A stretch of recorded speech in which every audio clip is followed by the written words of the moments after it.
free roaming in this one's all three pluses from whenever you left off.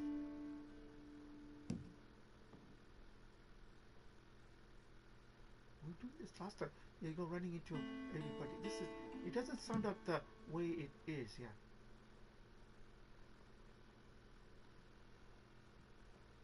Oh, this one's from February 3.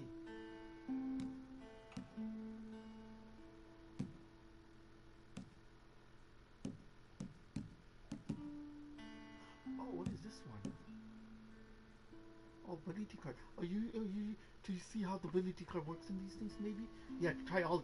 This one you can try all the ability card and which one you think is good. Because people just uses what it will just defend you, not the other things that might work. Yeah, just like Fallout 76, that's the same thing.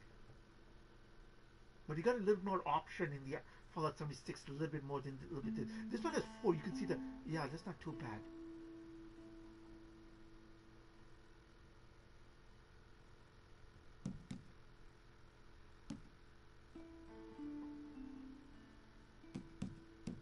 Yeah, this one just told you the environment for each areas.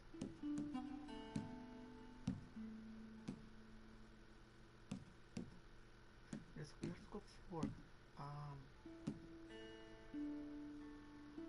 free roaming events. Yeah, let's go for this one maybe.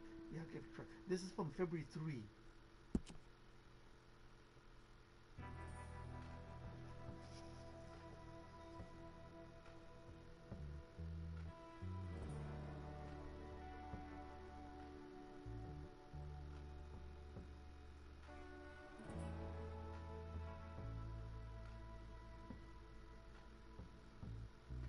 Why God wakes you up at 3 a.m. with Billy Graham? Oh, Billy Graham was a Homestead one. Yeah, he came. Yeah, within that. No, within the Homestead, but yeah, he glazed it only. Yeah, Billy Graham. Grateful influence. Right, I guess 2 days ago.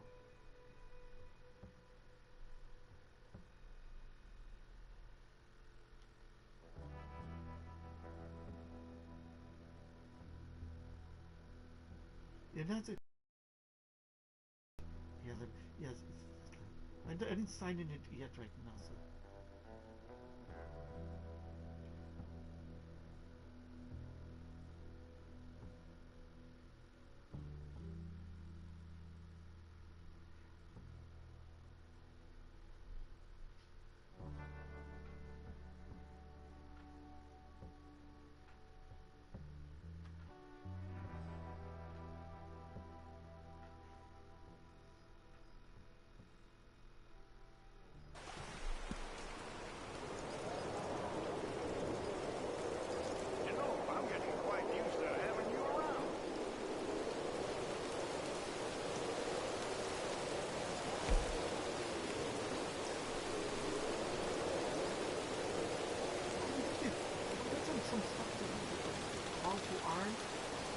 Yeah, they got some kind of secret Christmas cards, like a paper card, yeah.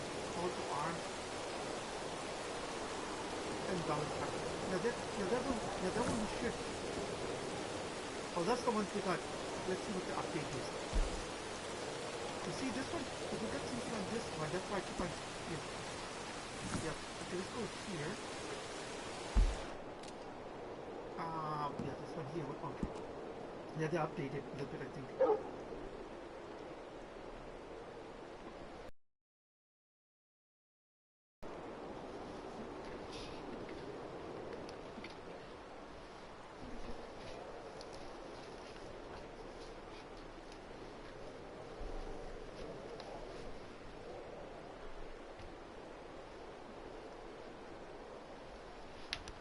Okay, let's see.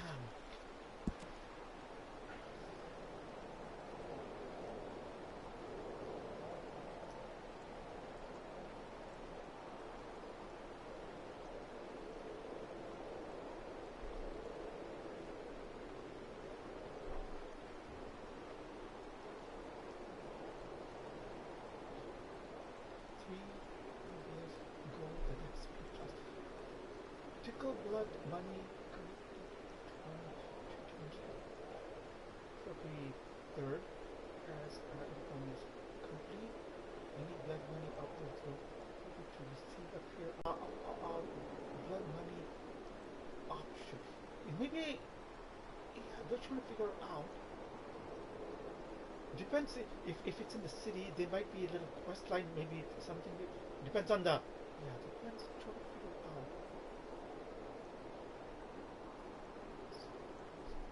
Blood money option through February. I'm trying to figure out where. Or is it just if you're in this world, you might be able to find it. If you're in the other world, you might not get it. Yeah, or is it that yeah, the other one? What do you call it? Yeah, that the weekly quest that you get. Let's just see this one. What it's for? Kind of.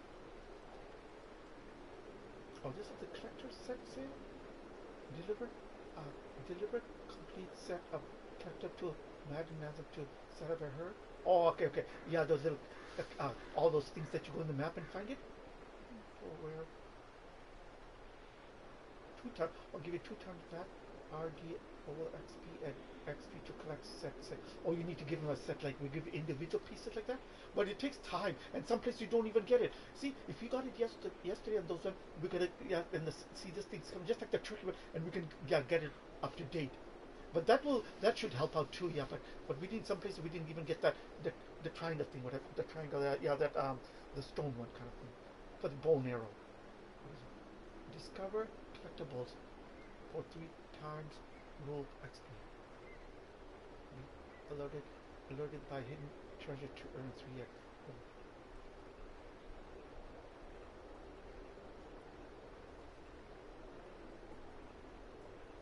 Oh, you can like even if you don't have it, you can still discover something. You still get something, like flowers or heirlooms and eggs. Yeah, all those individual, but not in packages. Yeah, this is in packages. You have to put it and give it to her, and this one's individual. Oh, that is good. Yeah. See, now we opened a good kind of quest. Like even you don't put in combine in the crate. We get in different pieces, and then we sell it to Madam for. Okay, that one. Let's go to here first. What is that? With the Christmas tree is out now, that one, so we have to find that. Alright, so a Christmas tree was that tree which decorated. You have to decorate it yourself.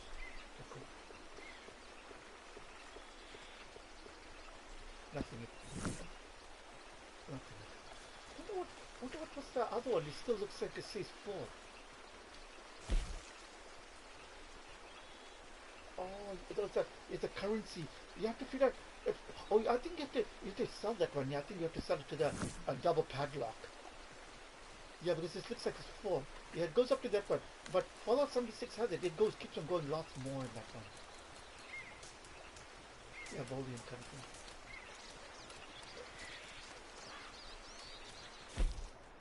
Oh, no, yeah, we cooked from yesterday.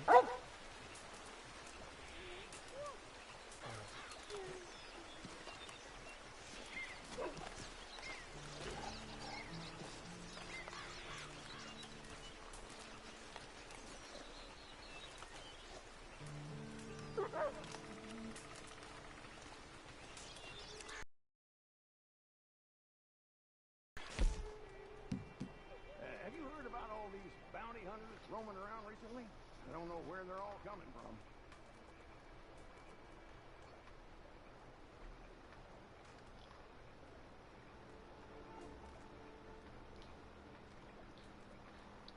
Things that Nas invented and you don't know about. Nature discoveries. Yeah. This is even he's holding up the result in human numeral. Yeah, and the flag kind of thing goes left and right kind of and like that. That one. Yeah, he's holding a Coca-Cola bottle, a small one. Yeah, that small Coca-Cola bottle was it still sells it. The smaller one, it's at what do you call that? Superstore. Yeah, Superstore and some other stores has it, and you can buy it too. Yeah, the small Coca-Cola one. Yeah, so.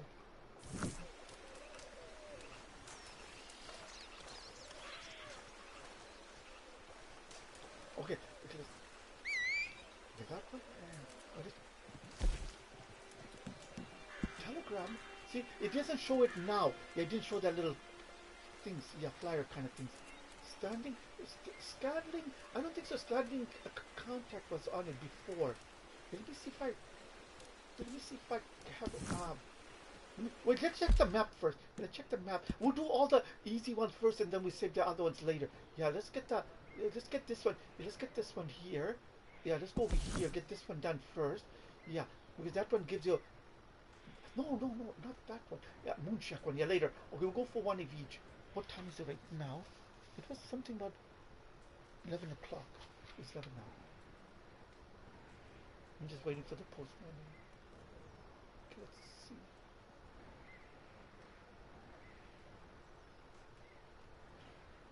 Sometimes these little things sometimes have quest line too, but yeah, sometimes these things will have a quest line added and we won't know. Yeah, sometimes because we're just paying attention that it's the same ones, it's in the same areas.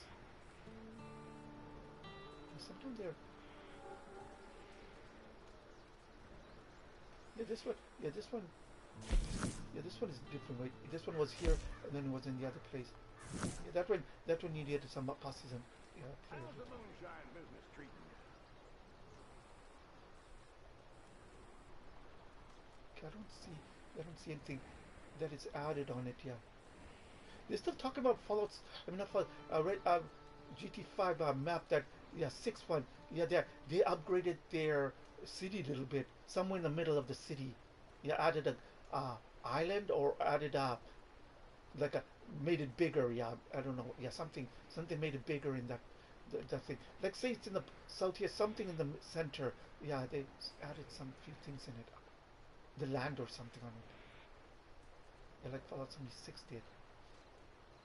We were talking about that in the Wheel of Fortune in the PS4 desktop computer one, but they never added that one yet. Yeah, they're adding this. They should have kept the iceberg one. What they did, they shifted and they put another one in it. Yeah, they should not override that.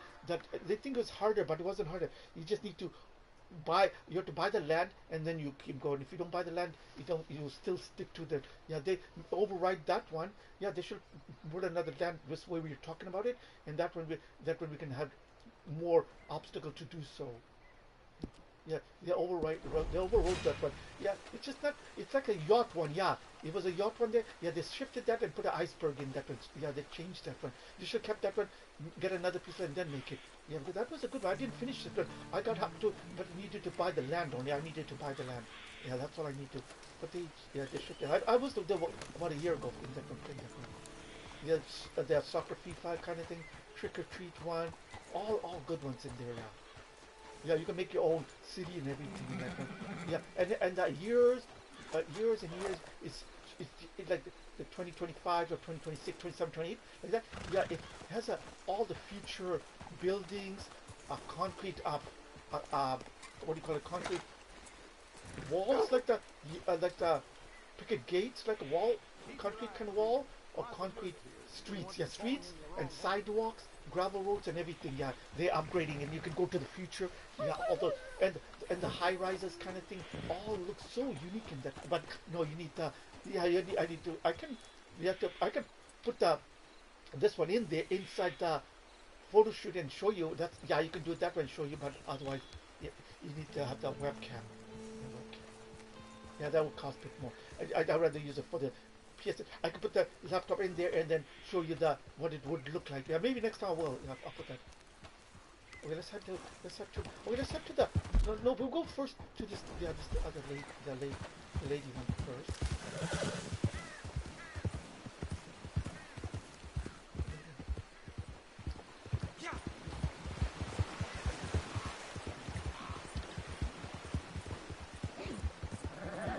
I put it in the broadcast memo kind of thing. Yeah, that is a little bit hard pushing, kind of barrier there today. Yeah, I'm trying to get rid of the what here. Yeah, you don't let me study the outside. What to do the self defense like that YouTube clip. Yeah, you kind of make it like whitewashing the boarding room kind of thing. Yeah, this is the thing that they want to know what. See now they're pushing into the shelter part of the unit kind of thing.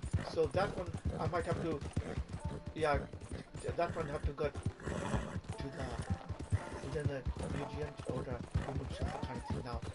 Yeah, because this is the shelter part. I glazed it a little bit so people will understand. If they're doing that since now, then they will have to. Yeah, because they got lots of kind of people want to work, and then they have to remove someone.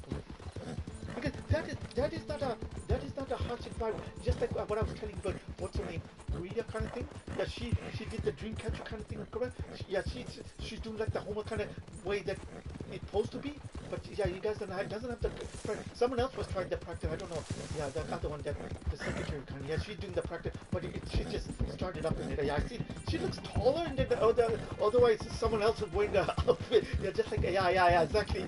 Yeah, she looks taller. The other one looks shorter, like the rollerblade with the big tire at the East Side Kid. Yeah, there's a tire, and then she's wandering in the sideline.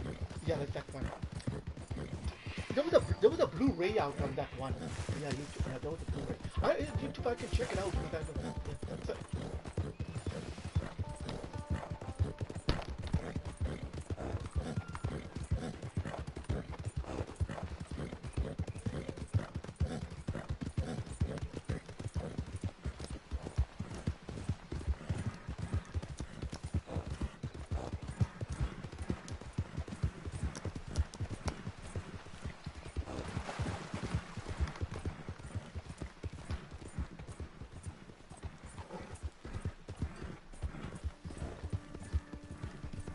What am I doing? Ugh, just calm down, Harriet. Calm down. You planning to say hello or just drop by?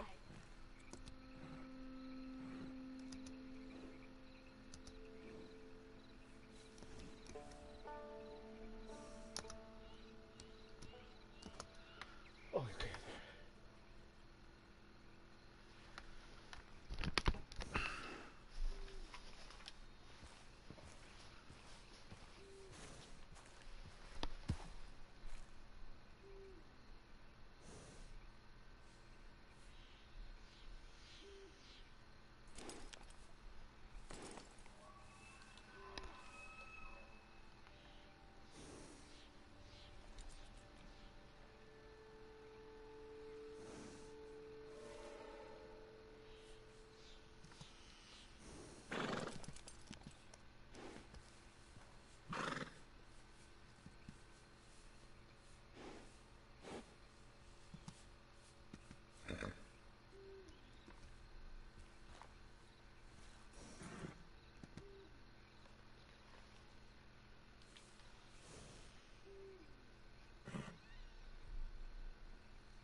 You're no better than Gus or the rest of them. You're worse.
The brutal truth about the history of residential...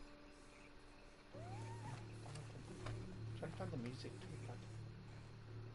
Oh, I know what you've been up to. Word Oh, travels no, fast in the forest. come on, Well, get I that. won't stand for it.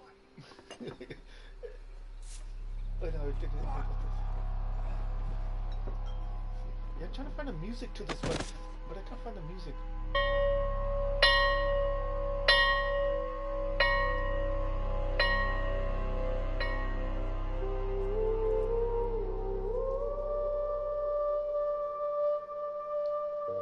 There's nothing here for you.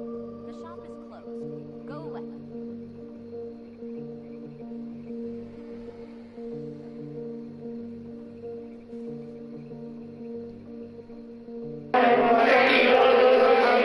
Our Lady of Good Studies. Our Lady of Good Studies. Our Lady.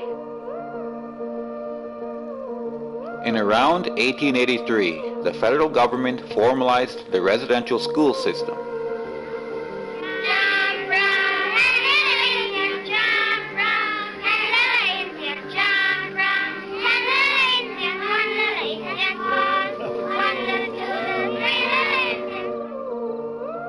Schoolyard full of activity on a crisp winter day. And the children are Indians, students at the Canadian Government School.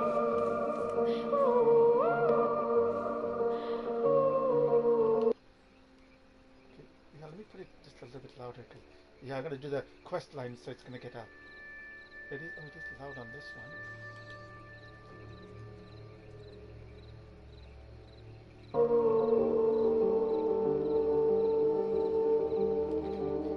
Let me just click on it, because what happened, it's the cursor is going to move on it, yeah, so that's why. Yeah, let me Began to tell their stories of excessive physical and sexual. Let me just do that.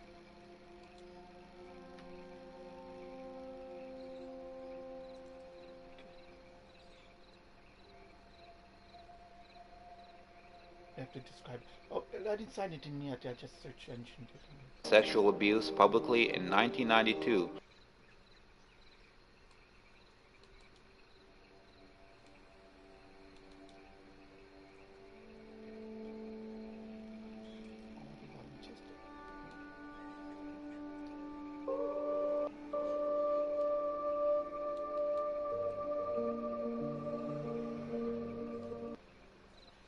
Music has a. You might notice the music sound. You might, yeah, the backyard kind of thing. The bicycle one. The bicycle one, you might have heard a little bit sound, but a little bit different.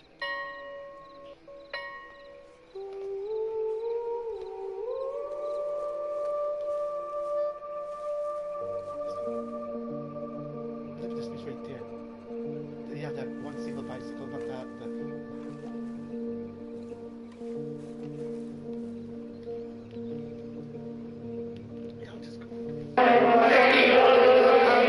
Our Lady of Good Studies. Our Lady of Good Studies. Our Lady. In around 1883, the federal government formalized the residential school system.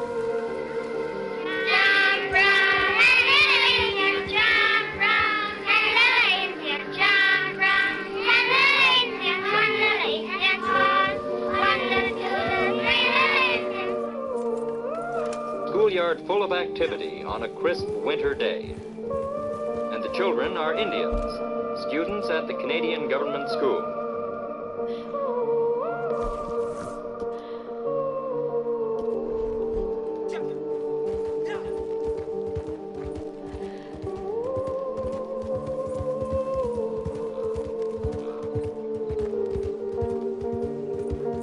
The system had actually been around since the mid-1600s, when church-run schools, specifically for Indigenous children, were built in eastern Canada.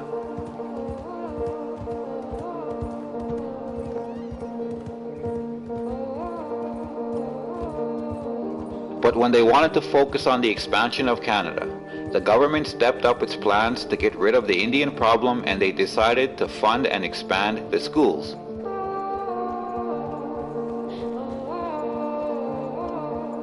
This is a residential school, one of 69 in key locations from the American border to above the Arctic Circle.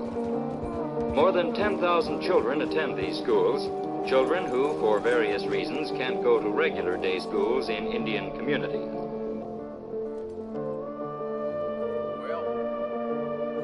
It was decided that this was the best way to get rid of the Indian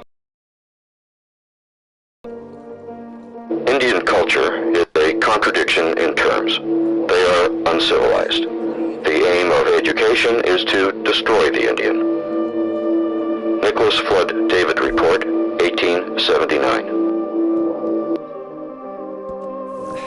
I swear a monkey could do this job, and they'd probably pay it more. Here, take this note. I don't know what it says. I don't really care, but apparently there's money in it.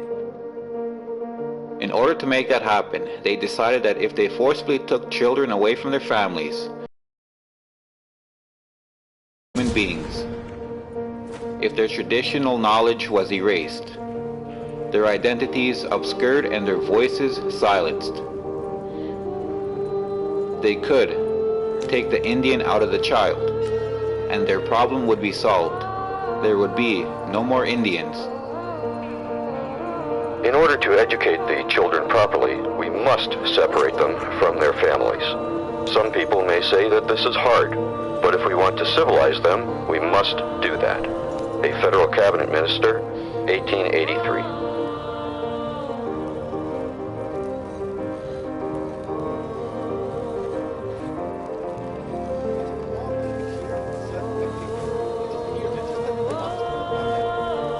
Canada's first Prime Minister, Sir John A. Macdonald, assigned government Indian agents and other government officials to develop and maintain these schools. The great aim of our legislation has been to do away with the tribal system and to assimilate the Indian people in all respects. Sir John A. Macdonald, May 2nd, 1887. They would be federally funded, church-run, industrial-style boarding schools, and would be one of the many tools used as part of a broad, aggressive assimilation plan. Their education must consist not merely training of the mind, but of a weaning from the habits and feelings of their ancestors, and the acquirements of the language, art, and customs of civilized life. Edgerton Ryerson, 1847 Report for Indian Affairs. The RCMP were dispatched and in charge of removing children from their homes and enforcing punishment on any parents who tried to stop them.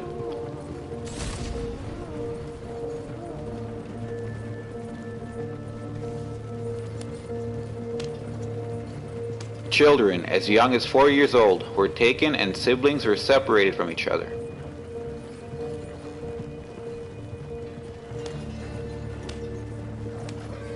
When children arrived at the school, they were given steaming hot baths.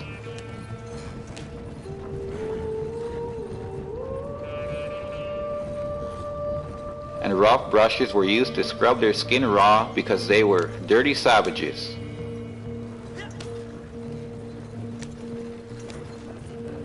They had their hair cut and were made to wear European clothing, removing all visual aspects of their culture.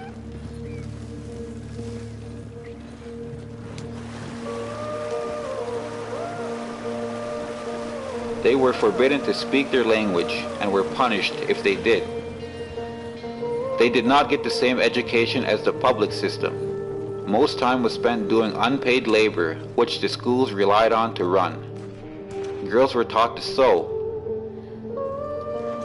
cook, do laundry, and clean. Boys were taught carpentry, tinsmithing, and farming.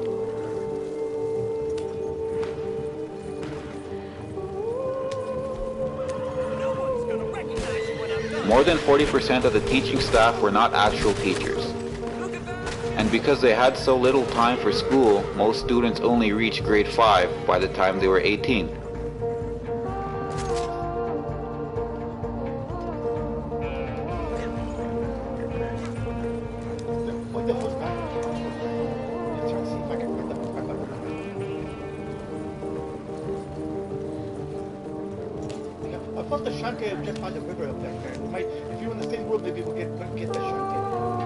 Fort Albany Residential School in Ontario also known as St. Anne's, was one example of the worst of the abuse to Indigenous children in Canada.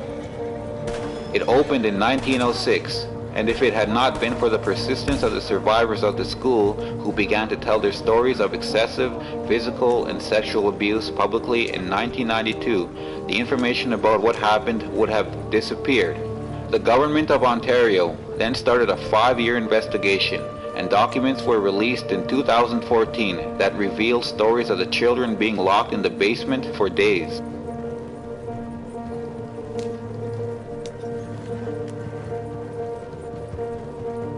Forced to wear soiled underwear on their heads for hours, forced to eat their own vomit, beaten with metal whips, and even being strapped to a homemade electric chair in front of other children while staff watched. There were stories of horrific sexual abuse to children of all ages by priests, nuns, and other school staff.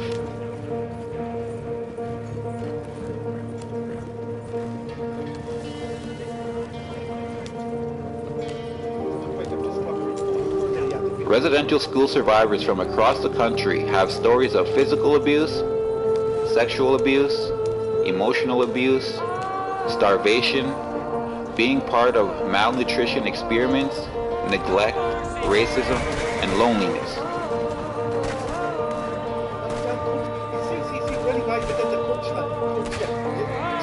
These children did not know the love of parents, family, or their community, and were deprived of emotional caring or connection. One of the darkest elements of the residential school system was how many children died or just disappeared while attending. It was standard practice to include a cemetery alongside schools when they were built so they would have a place to bury the children who did not survive.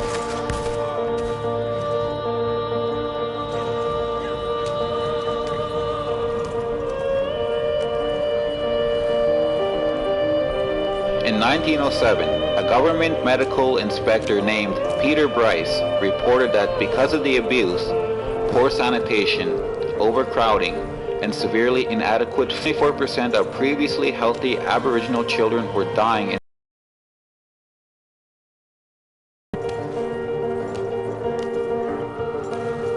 He also reported that seriously ill children were often sent home so that their deaths didn't get recorded at the school, and up to 75% of these children died at home.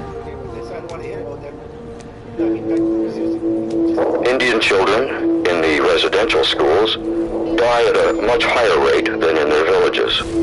But this does not justify a change in the policy of this department, which is geared towards a final solution of our Indian problem. Duncan Campbell Scott, Deputy Superintendent of Indian Affairs.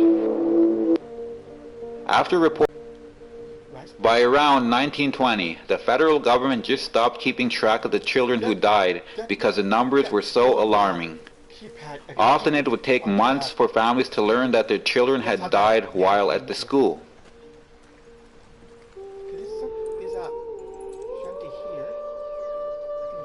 Many families never heard what happened to their children and still wait for the answers to this day.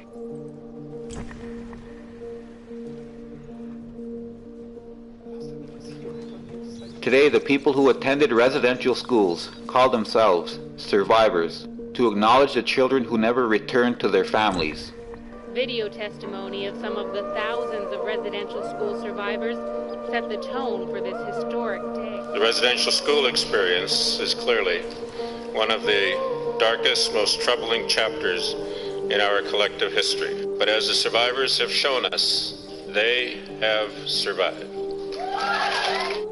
More than 150,000 Indigenous children were taken from their families and forced to attend these schools beginning in 1883, and the last residential school did not finally close its doors until 1996. But that is not where the story ends. When the children turned 18, they were sent back to their communities. The clock had run out on the assimilation process. Our objective is to continue until there is not a single Indian in Canada that has not been absorbed into the body politic and there is no Indian question and no Indian Department.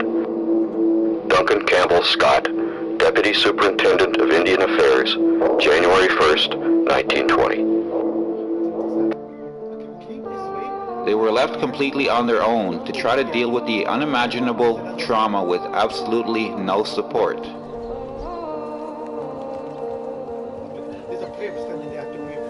They were just expected to jump back into their life that they had been forced to forget. They had never experienced love and affection from parents or family, so they found it harder than others to show love and affection to their own children. They had no outlet or resources to express or release their pain. For some, the only temporary relief would often come when they would turn to alcohol and drugs.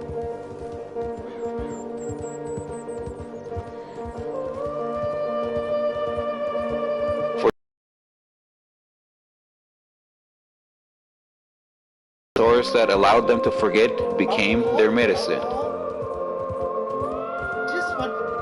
This other thing, white stuff that they came into the city then is different. Yeah, that was in the city common.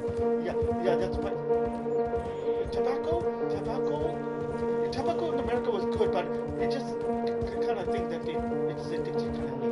And alcohol was coming, and then they did gas sniffing kind of thing. It wasn't until 2008 that the federal government acknowledged residential school survivors with a public apology. Mr. Speaker, I stand before you today to offer an apology to former students of Indian residential schools. Survivors were asked to relive their experiences with a complete stranger who determined where they fit into a formula. I really was alone, scared. Damage done from 1 year was worth $10,000. Every year after that was worth $3,000.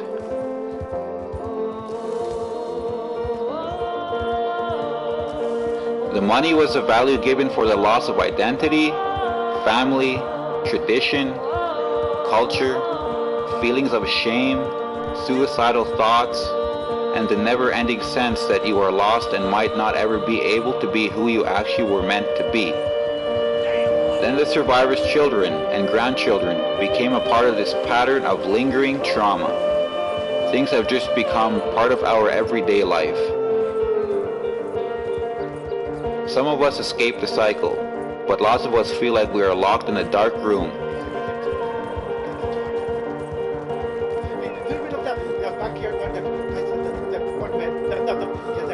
Purposefully hidden behind unseen barricades that were erected decades ago to keep us in the shadows.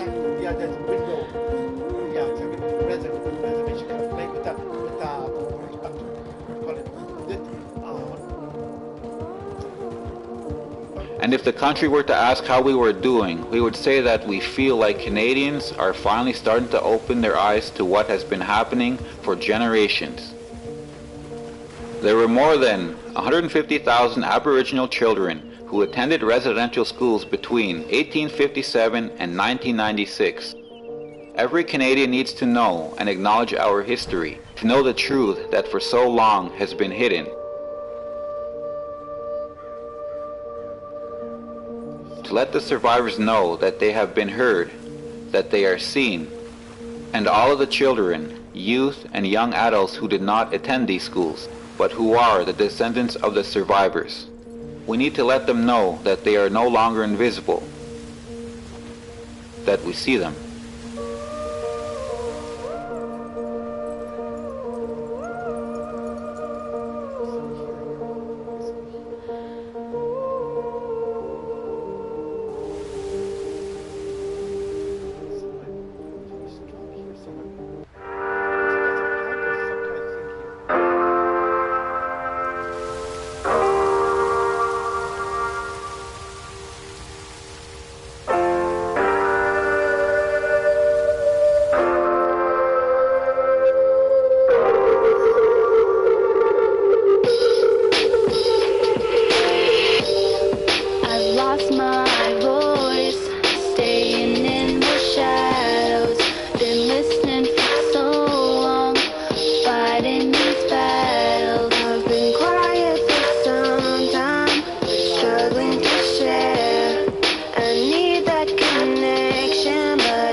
shell. Cause hope is so close, my voice will be something that's felt here in my own home. No matter what color or creed, the struggle is deep. We need your support to become what we dream.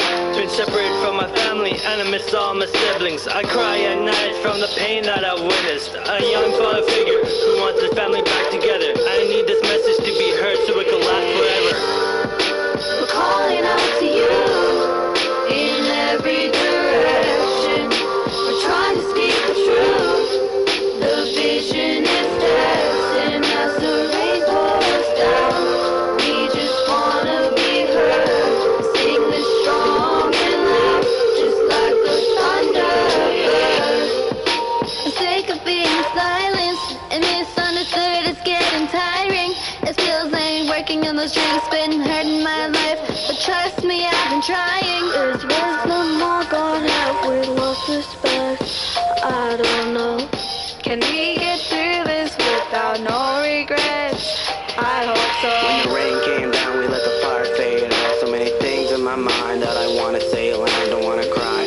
I am strong, I'll protect, cause family and friends are the ones to forget. I wanna make my own decisions. My home has a vision for the teachers of my people. Let's grow in the spirit. I know that I'm different. I just wanna find a true reason to stand tall for my home, to keep the youth dreaming. We're calling out to you in every direction. We're trying to speak the truth.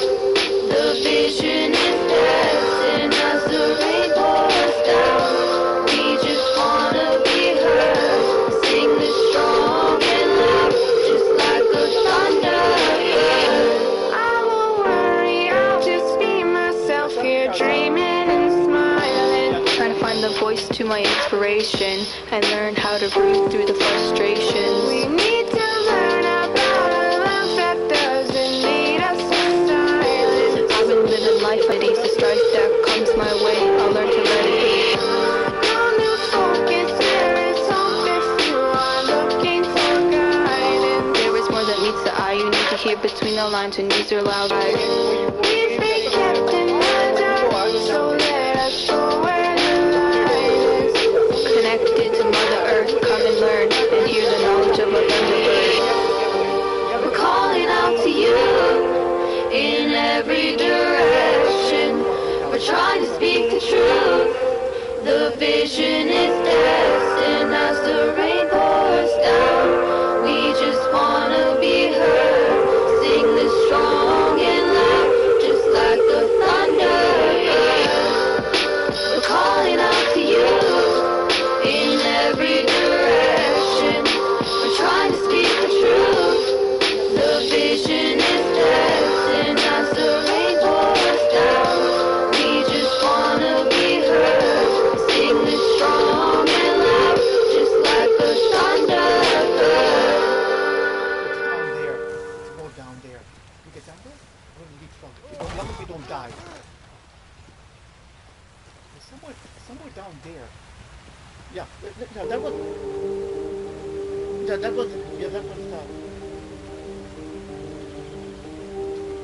education allowance. This is from the Kakasawa school. It's a Catholic. If it was, maybe not the. I have to check that. Yeah, somewhere over here. It's somewhere over here, right above here. It's somewhere here. Oh, yeah, just watch it. It's somewhere right here.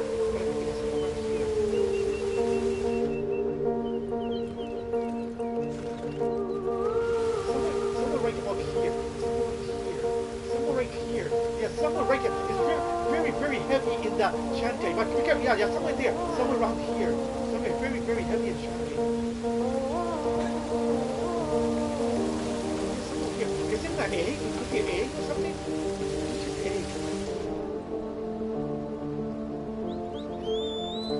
Could be. Yes. Somewhere here. Right here. There's no cheese or something. That's not an egg. It could be egg, but it's not showing the right. Yeah, it's not an egg, so I'm just trying to figure out the edges. Could be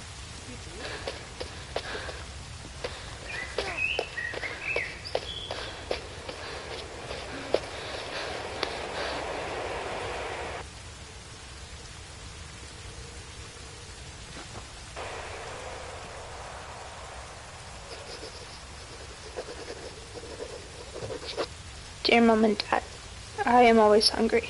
We only get 2 slices of bread and 1 plate of porridge. Behind the river. This It's morning behind the river. at 2 a.m. Yeah. he woke us up and started to preach It's to behind the us river. how I got it stupid already. he was. Yes, behind the river. 7 Yeah. children ran Behind away the river. because they're Yeah, hungry. climb up, go 2 on from the edge. Saddle and I 1 got from it Frog already. Lake. Behind the river. Then this morning at 5 The a.m. waterfall. he Behind got the us up to go and scrub behind the the waterfall. You have to Because come. there, Climb I up the decided edge. I'd like to go home. Jump, leap, I went to frog school behind 3 the- days yeah. since I came here. That's the reason why my father sent me here to work. He said that it's either residential school for my Yeah, boys it's just right or above I that. go to Yeah, jail. just right above the river Dear bank. Mom Yeah. and Dad, Yeah, I please just- send I us just if come you out the do edge, not jump want us to behind, come and- home yeah, in it's great. caskets. I got it already. Yeah. Yeah, that's it. Yeah. Yeah, okay. Yeah. Okay. Yeah. Yeah, I got it already. I got it already. Yes. Let's go. Yeah. Let me. I want to shoot anything. Yeah. I got the crate. It's behind the up in the waterfall. There's a crate in the waterfall inside. Yeah, I got it already. Yeah. You have to step up, one up, and then leapfrog behind the river, and it's right there. There's behind. It's me, my brother, Like a bridge, like from a here, bridge. from this settlement. We're the only ones. Yeah, We're the only ones that were taken. Where's my older sister Mabel, my older brother Edward, my older brother Seabird, and myself. I was the youngest of the 4 that were taken from here. They come here This one's called that. and they took, there was 2 of them. This is 2 guys. There was an RCMP. Why they needed an RCMP, I don't know. Residence school. But 4 kids were taken by these 2 white guys. A white man and an RCMP. They come and took us from our home. And they took us, and I never seen home till I was 16 years old. When they took me, I was 3. Never seen anybody.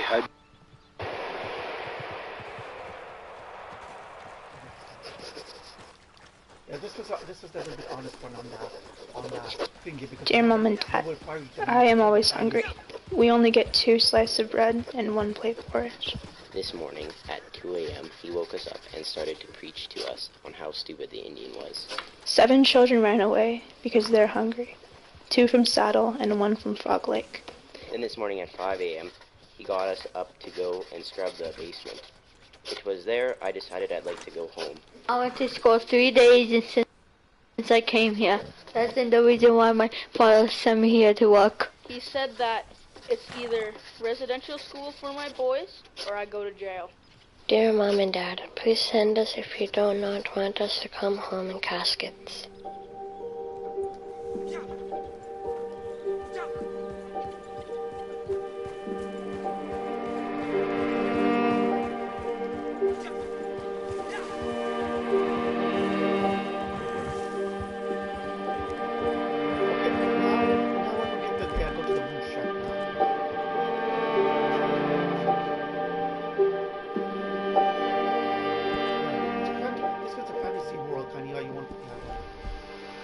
There's this me, my brother, from here, from this settlement. We're the only ones. We're the only ones that were taken. Where's my older sister Mabel, my older brother Edward, my older brother Seabird, and myself. I was the youngest of the 4 that were taken from here. They come here and they took, there was 2 of them, 2 guys. There was an RCMP. Why they needed an RCMP, I don't know. But 4 kids were taken by these 2 white guys. A white man and an RCMP. They come and took us from our home. And they took us, and I never seen home till I was 16 years old. When they took me, I was 3. Never seen anybody. I didn't know I had a mother. I didn't know I had a dad. I didn't know I had uncles. What was an uncle or an aunt? I didn't know. I was about 7 years old when I went there. Yeah, about 7. Because I remember everything. you know. But nothing but work. Yeah, the No jersey. schooling. The jersey. Yeah, that has a red stripe and the very, yeah, 99 But number what do you on it, do? right? There's nothing I can do. And I know for a fact that many of my relatives fled. They fled from where we were. Some of my relatives fled into the bush so that they could prevent their children from being abducted by those Indian agents. I call it abduction because that's what I believe it is. And when the settlement opened up in Gift Lake, a lot of the people decided to take the script and go reside in Gift Lakes to prevent us, kids like myself, to come and get taken. My father was passed away when I was 12 years old, so I've never had the opportunity to ever talk to him about residential schools. In fact, I didn't even know that he went to residential schools until I was in my late 30s, early 40s. So knowing that my father went to residential school, I started asking some questions, but there were very few people that could answer the questions for me. My dad and mom didn't want us to go to residential school, so instead we were going to white schools like Wetnow School, and then later on it was McRae School because it was closer.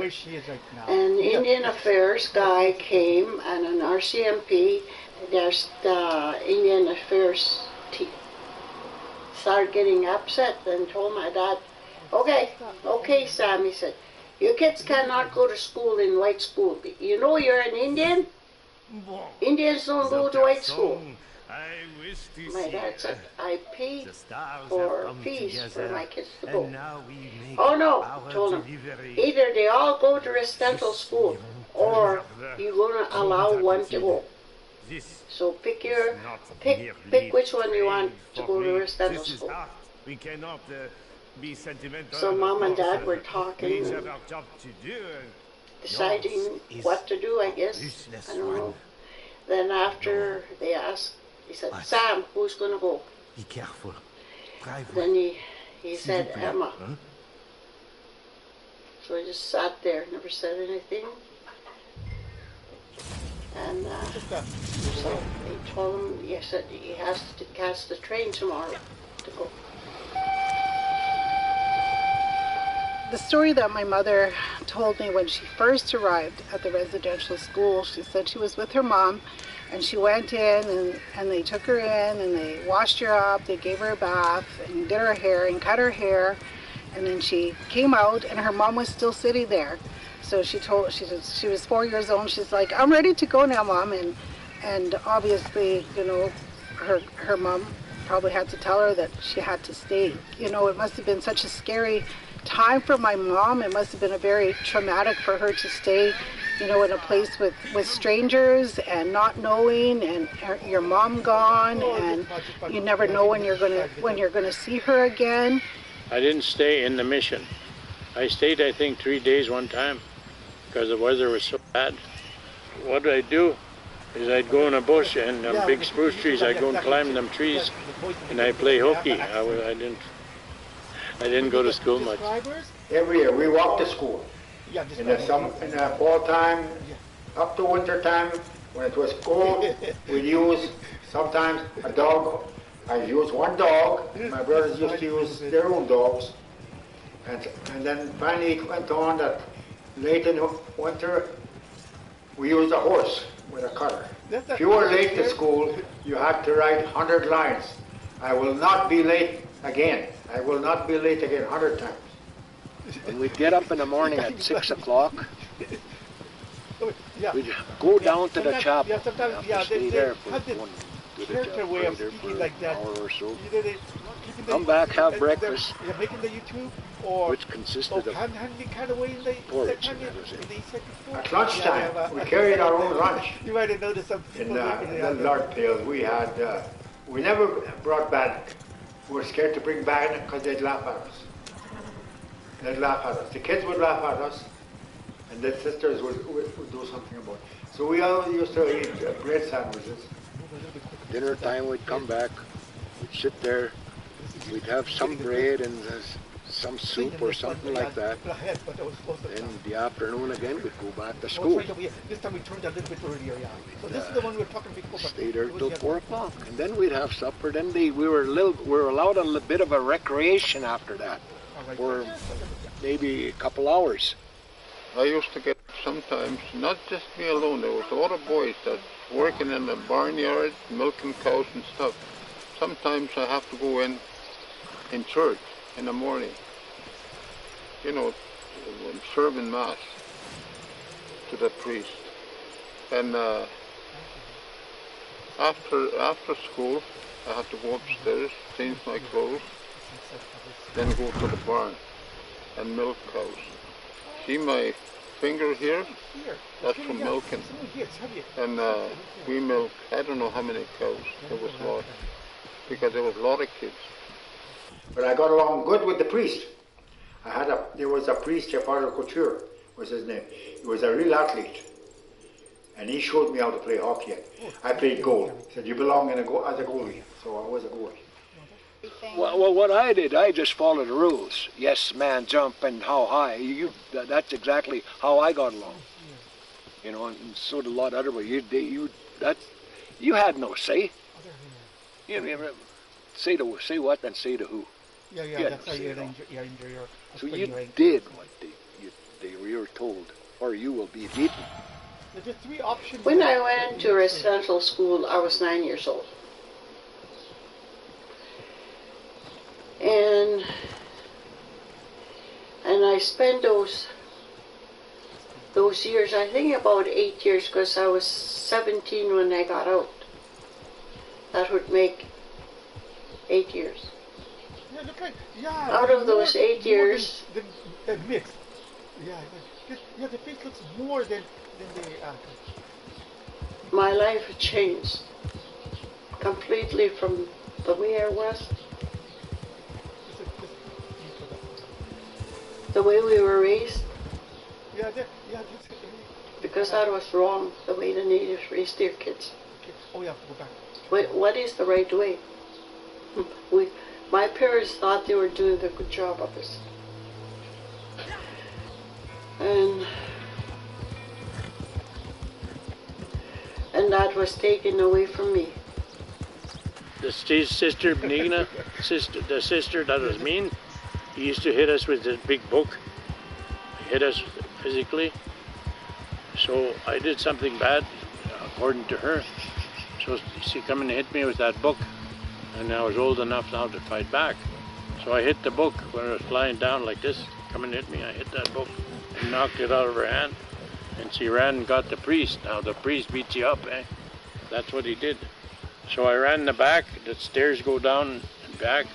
And I just got to the second step and he kicked me in the back. He was chasing me. The priest had come in. And I fell tumbling down and fell down in the bottom.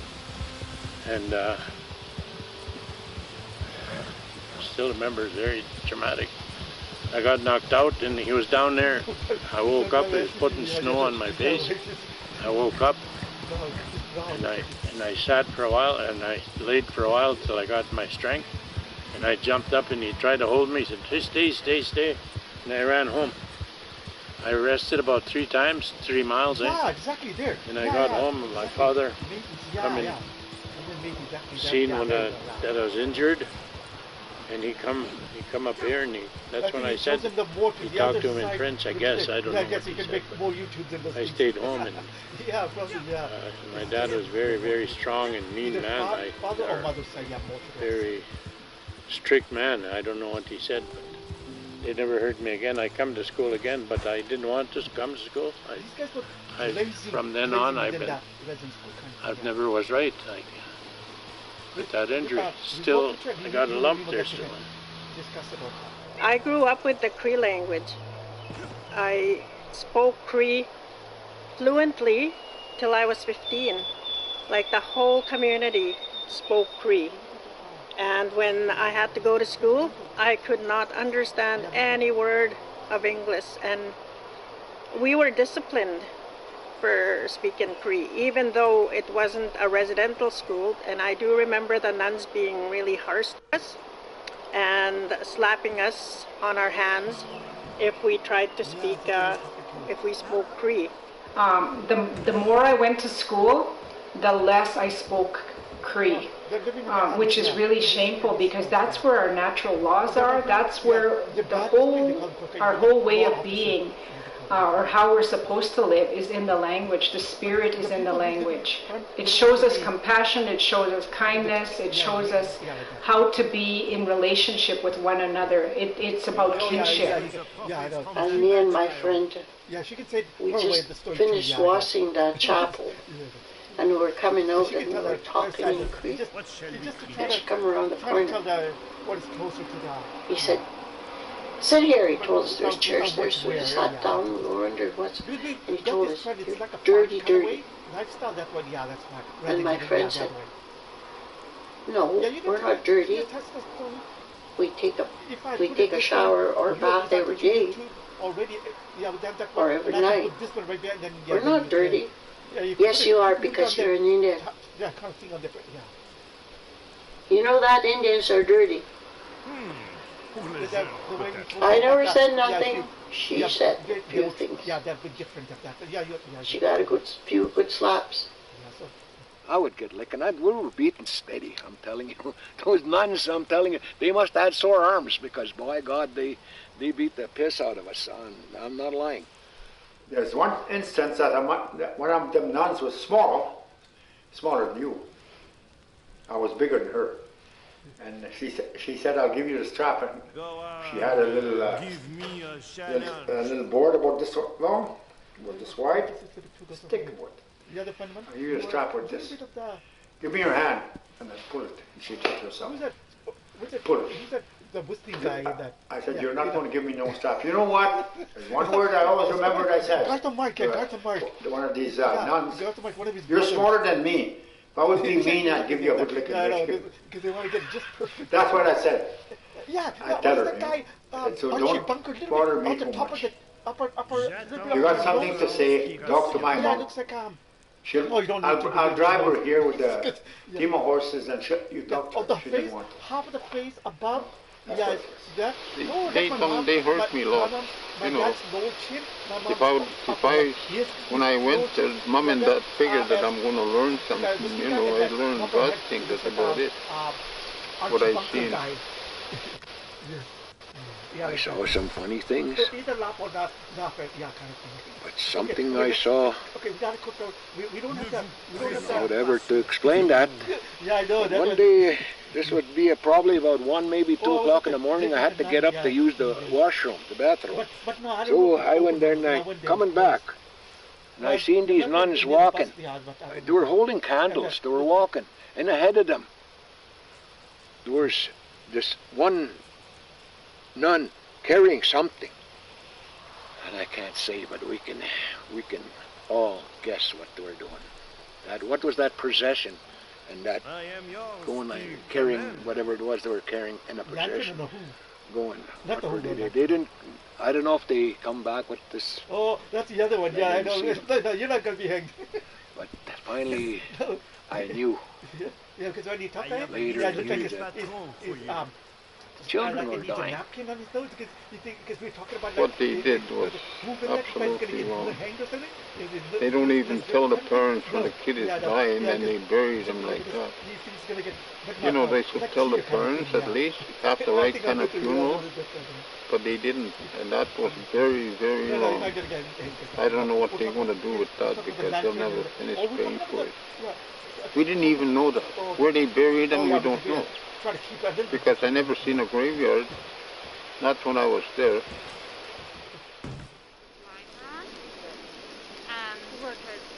We lift up with gratitude the efforts of all those who are seeking to honor the sacred lives of the children who went missing from residential schools and whose fates are unknown to those who held them most dear.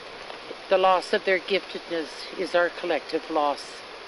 They died alone with no one to cry for them, though they had mothers and fathers, grandmothers, aunties and cousins who missed and loved them.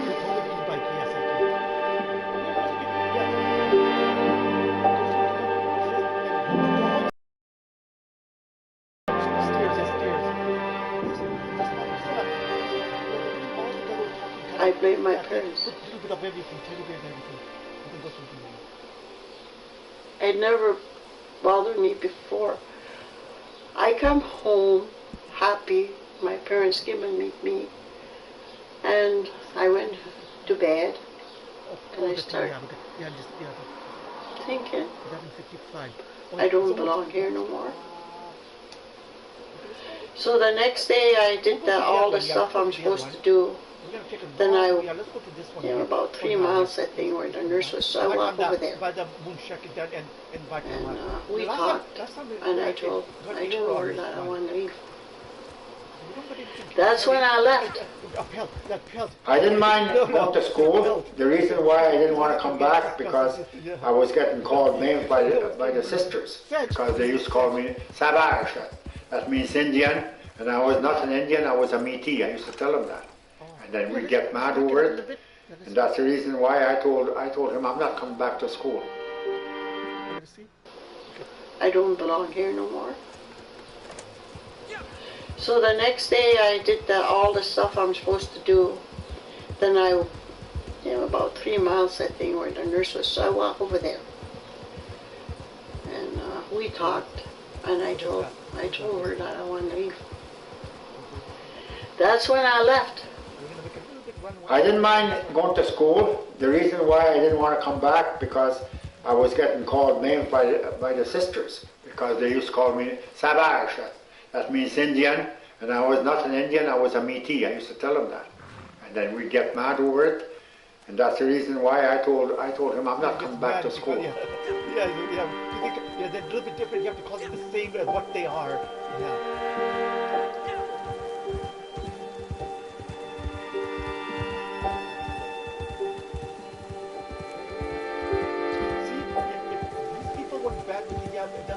They would have stuck up that, something. Those are the Cardinal girls. People would like to say what Virginia is a and Delia, the up north. Yeah, they can come from there.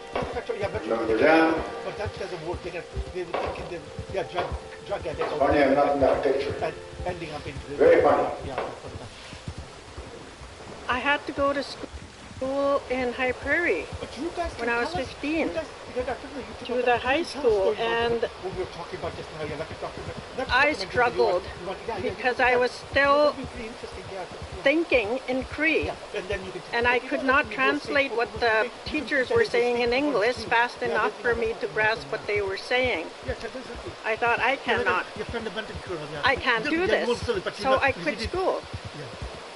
I found a way to quit school. I became pregnant, so I had to go to school in High Prairie when I was 15, to the high school, and I struggled because I was still thinking in Cree, and I could not translate what the teachers were saying in English fast enough for me to grasp what they were saying. I thought, I can't do this, so I quit school. I found a way to quit school. I became pregnant, so my parents had to pull me out of school. When I was about 13, I got in a bit of trouble at school, and I stayed home.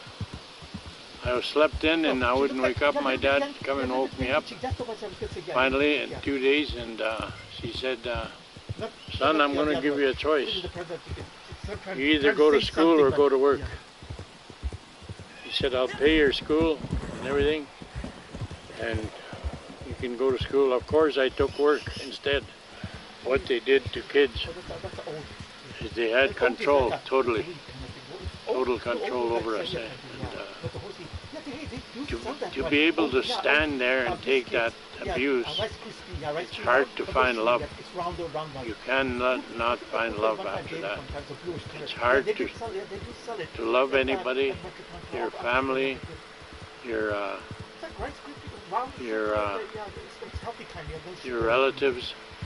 And so with the emotional part, like we never, like if something would happen in our home or violence would, come up in our home, it was never talked about. It was never like, are you okay? Are you okay? How are you feeling? There is none of that. We didn't have any affection. We lost the affection. Like for her to, you know, hug or kiss us or, you know, say, oh, I love you, or we never had that in our home. He doesn't have a cat? That must be demon. They were trying to take away the love that you have. Yeah, not demon. That's the most thing they did. Exactly. They want you to hate. We didn't tell her story. Yeah, the cat came to white and hate myself, hate others. Everybody that went to residential school must feel that way. They had taken a lot of stuff from you. Residential schools is something that has impacted my family for generations, and it's disrupted our emotional connection to one another. My cookum was raised in a home where she was taught corporal punishment. She didn't have emotional connections with her caregivers, and that's something that she carried on for a while with her own children. And as a result of that, I was raised without an emotional connection or the sense of love shown to me. And for me, that stops today. Glad to be around my grandchildren. Pray I will fight to the death before I ever see you in a place like that. Or foster homes. Never. Sometimes they say, can't you forgive these people? I said before, I'm trying hard to forgive them. But every time I'm thinking about just the deeper I go, the more angry I get. It's an awful thing. I could never allow my children to go to residential school. But that would not cause you any of those things exactly. That was part of life for me. She looks like a I had to accept it. Exactly, someone's granddaughter. Exactly. She's too young enough for that. She looks like someone's granddaughter.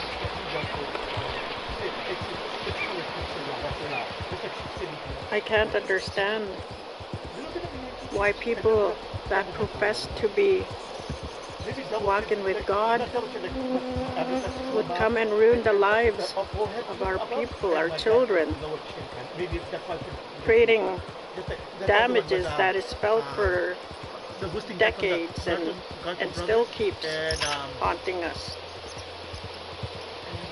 You could see it in the suicides of our young kids, the incarceration rates of our people, the high rates of child welfare, which in my eyes is another form of residential school. Oh, no.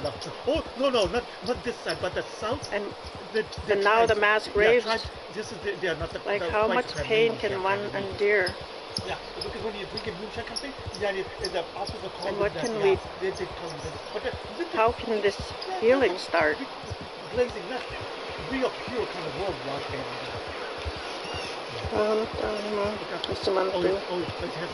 Nanas kumpulumaan kiskyn kami ja itsehenään sovinnaan.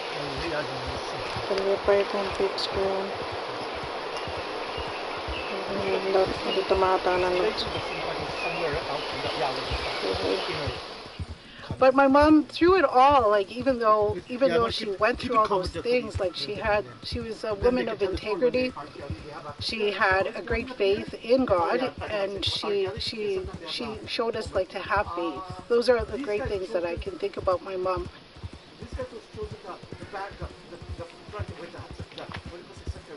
I believe in our Heavenly Father. I raised my kids with that, to learn to pray, to remember where we come from. And never to be ashamed of what they are. Because I had the hardest time I know I'm an Indian, but I had the hardest time to be one after being resentful. Our children need love. They need to be hugged. They need to be told how valuable they are, to build them up inside. Every day, I work hard to tell my kids how much I love them. I hug them as often as I can, even if it does still feel a little awkward sometimes. But working at it every day is how we break that cycle that was given to us for generations.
understand the animals in your life.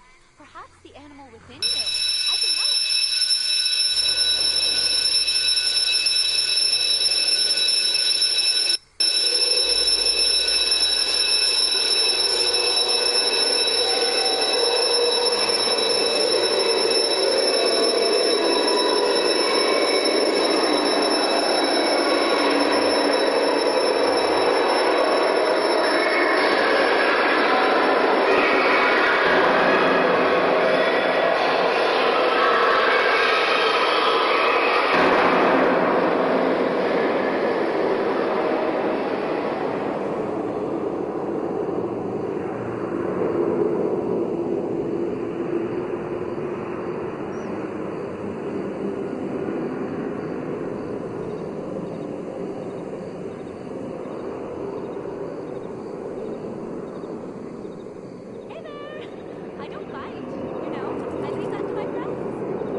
My name is Roberta Hill. I'm from the Mohawk Nation, Grand River Territory.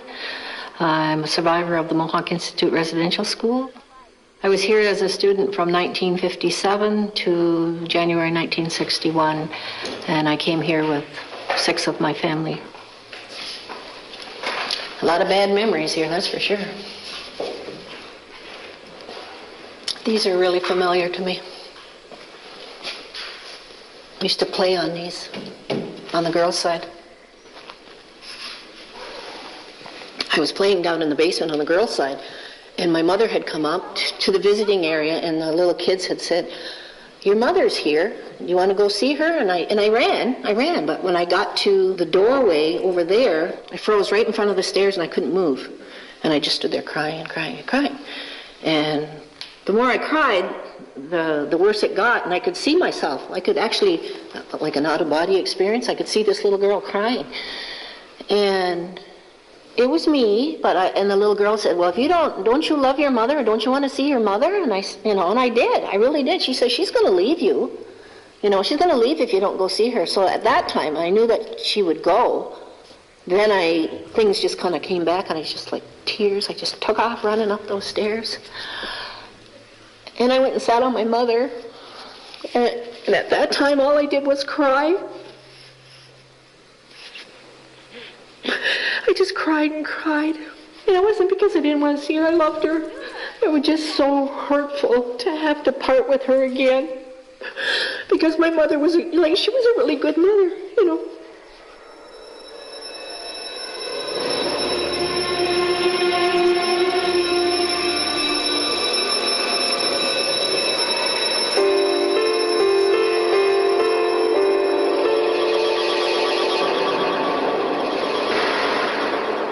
Not much to say about good times here.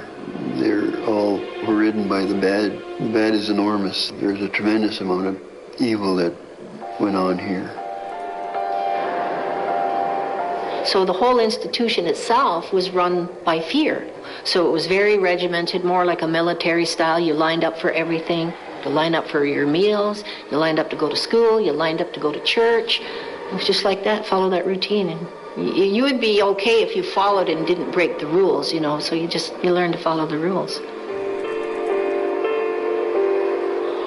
I didn't have the freedom as a child or as a young teenager.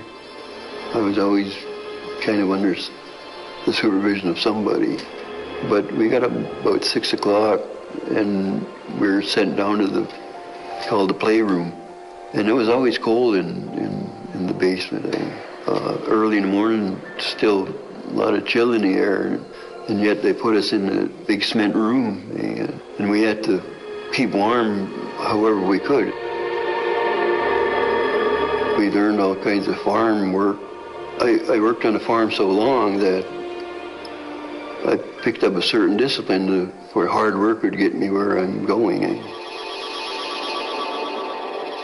And I think at some point there was somebody here that, I don't know if it was a kid or a supervisor, told me I would never leave here. You know, so that really stuck in my mind that I was going to be in this place forever. You're isolated. All you see is this world around you. This is it. That was my world. I didn't learn about all those other things that were going on until my adult life. I didn't know there was all those other residential schools. I don't think anybody in Canada knew that much. So it was kept very secretive, and yet when you start to look at every residential school across Canada, you find the same things. And I came to the Mohawk Institute when I was about 6 or 7 years old. And I spent 6 years here. I was picked up on an Indian reserve at Moraviantown and walking on a road.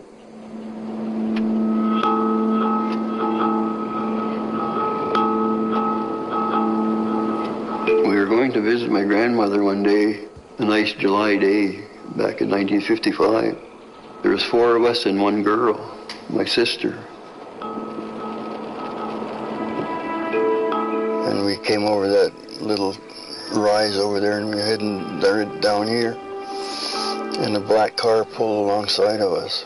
And we didn't know who it was at the time. The driver said, "Would you like a ride there?" We said no, we didn't know who they were. We kept on walking and they kept pace with us in their car. And they kept trying to get us to get in. And we refused for a couple hundred yards that way. And they offered us some ice cream and jello at a restaurant in Thamesville. And I had ice cream. After we finished, we all loaded back up into the car. But they never went back the way they came. They went around away from the reserve. I fell asleep.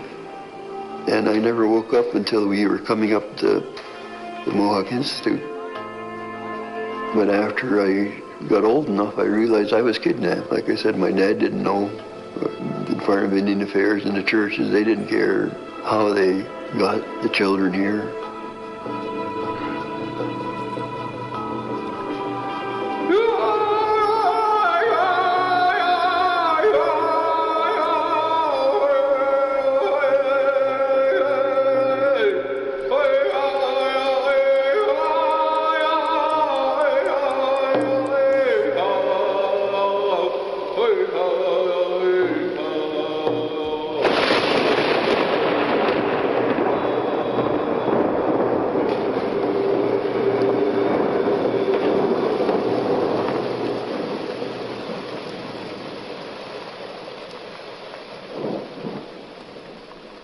I believe it was February, about 2 years ago.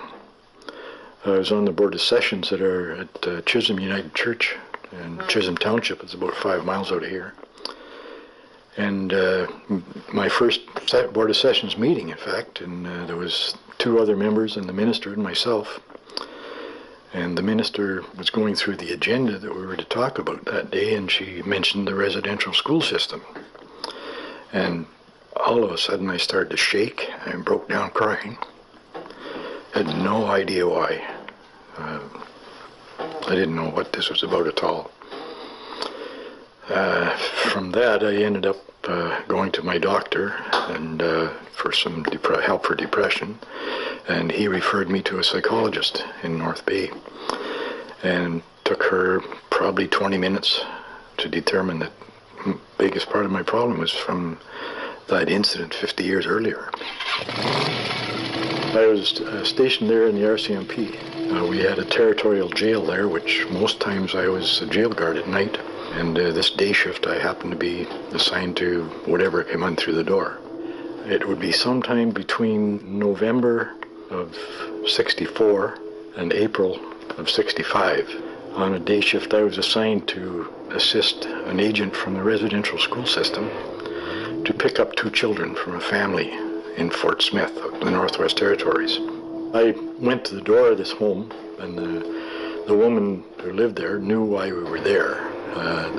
She knew that her two daughters were being sent to residential schools. The mother was crying, both children were crying, probably 6 and 8 years old. And I took the 6-year-old from her arms, actually, and turned them over to the agent. He jumped in his car and took off to the airport, and that was basically the end of it. I never saw them. I don't remember the children's names, but I'll never forget their cries.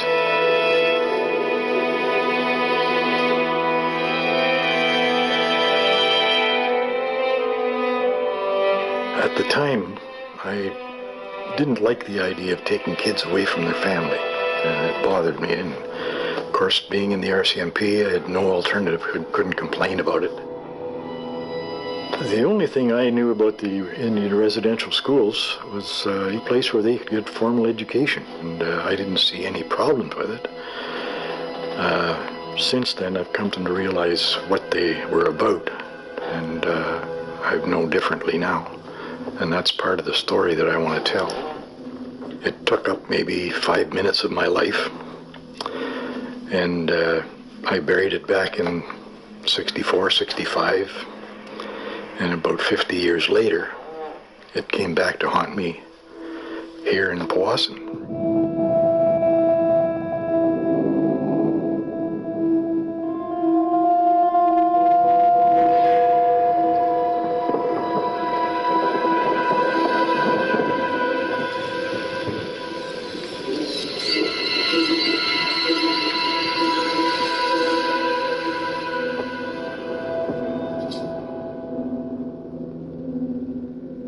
We were sitting at this very spot. I'm not sure if it was exactly the same table, but we were sitting at this very spot at a board meeting. You remember, Ron, you were on the board at the time, and the board at that time had decided that they wanted to study this book called A Healing Journey for Us All. And part of that took us into residential schools. Well, let me say first clearly that I think the residential school history within Canada is one of the greatest tragedies, if not the greatest tragedy in our whole history as a country. It's the damage that's been done to so many lives, and the damage that it continues to be done and that will be felt generationally is just, it's beyond one. I mean, it's hard to even. Residential schools are schools that were set up by the government of Canada, and there are other countries that have the same thing, but it was a policy that was put into place to bring as many Indigenous people as possible into these schools, to educate them into the European way of life, to take you away from your culture, your language, all your traditions, and that's what it's about. In order to sever those ties in your culture and your language, they had to sever.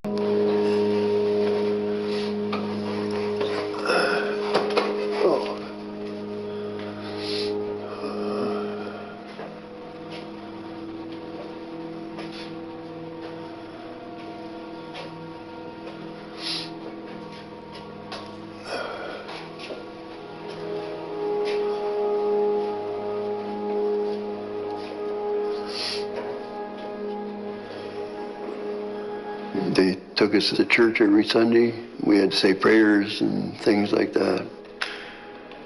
We weren't allowed to talk in our language. We had to speak English. But it wasn't indoctrination, like they didn't put us in one room and indoctrinate us all day long or anything like that. It's just the way, the routine of the place. It was in the routine that you didn't speak anything but English. You went to white man's school. You went to white man's church. You wore the white man's clothes. All those were built in. It wasn't a classroom lecture kind of thing. It was ingrained in the system. It was about 11 years. It was taken from them. There was no mother, no father figures. Nobody said good night or come and see you if you were sick or something. Nobody looked after you except that they put us in a big playroom similar to this dining room, and we sort of looked after. What was going on across this country that so many children were being taken? So many children were being put into residential schools. And my thing is, if they were such a wonderful school, they were models, everybody should have had them. Non-native Europeans, everybody should have had a residential school. Not just one race of people. It's a very racist policy, you know. But that's what the intent was. It was to kill the Indian and the child, and pretty much they've done it. So you get punished for being who you are.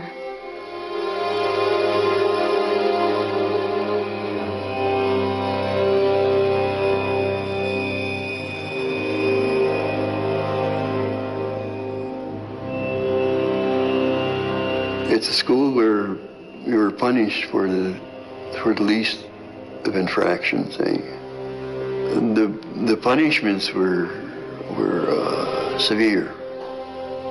And punishment for things you never did. You never did them. I don't think I ever did anything wrong that would deserve a strap. Never. And yet you got it. You never knew it when you went over the line. They let you know by giving you a beating. Beating sounds so simple, but it was more than that. It was terror, that accompanied each beating.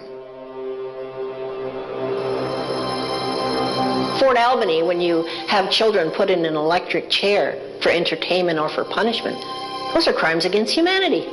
And yet, different things. And I've heard of other guys having electric currents.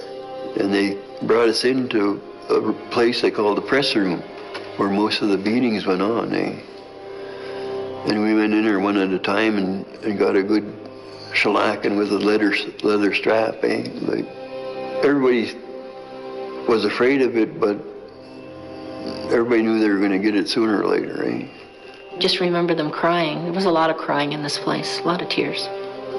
And yet we find out it was like thousands upon thousands of children that were being abused. Despite the beatings and the ferocity of some of the beatings, we still defied the authority to run away.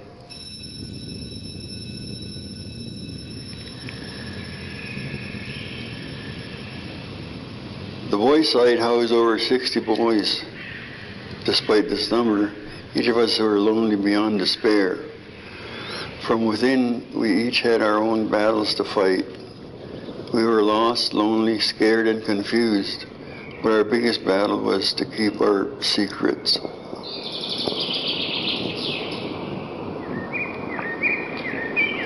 Our lives are shrouded in secrecy. No one could know what we all collectively knew, that kids were being raped and molested in large numbers, sodomized by beasts. No one could know. No one would ever know. Sodom and Gomorrah had to be a nicer place, so we tried to escape.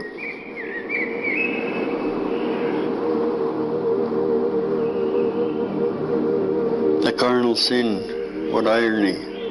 Those caught were ferociously and relentlessly beaten with the leather machinery belts carried by all the staff, including the principal, the canon. Beaten until their screams echoed out to the yards and in among the barns, down the laneway and up the city streets.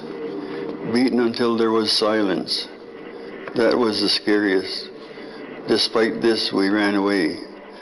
I believe each of us tried to at least once to escape that boy's prison, the hellish place with demons all about.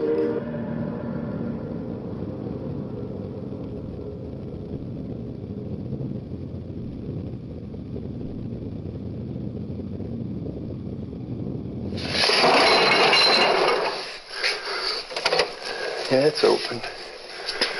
There's the boilers. At that far end is where I got molested time and time again. Day after day. Boy, did I ever wish somebody would come by or somebody would miss me somehow. And nobody ever came. And I just came out of there feeling so dirty, rotten, low, as you can imagine. And I thought every kid out there knew that I had what happened to me. But I think it all happened to them because none ever bothered me. None ever asked me what happened in there. So I think we all got it at one point or other. But it was a nasty, dirty place.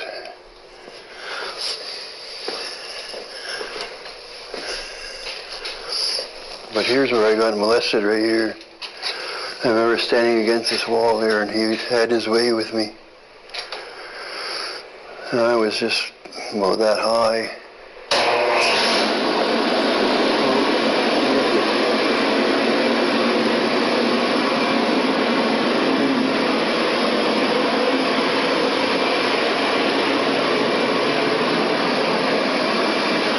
It's the time in my life when I felt so dirty and so all alone. When he had me down in the boiler room and he took my clothes off. And I was just standing there, a little guy, just disgusted at what he was doing.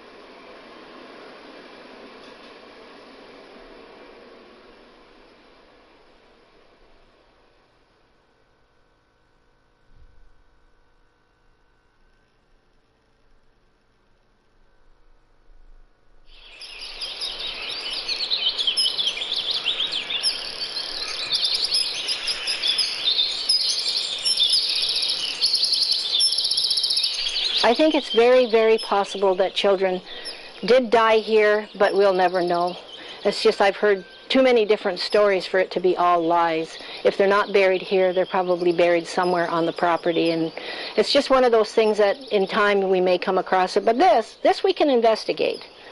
If there's any truth to it, if there's anything in there, just from the people that I know, from the survivors that I know, that say that, yeah, they remember this being something. And you don't just put a window at the bottom of a basement for no reason.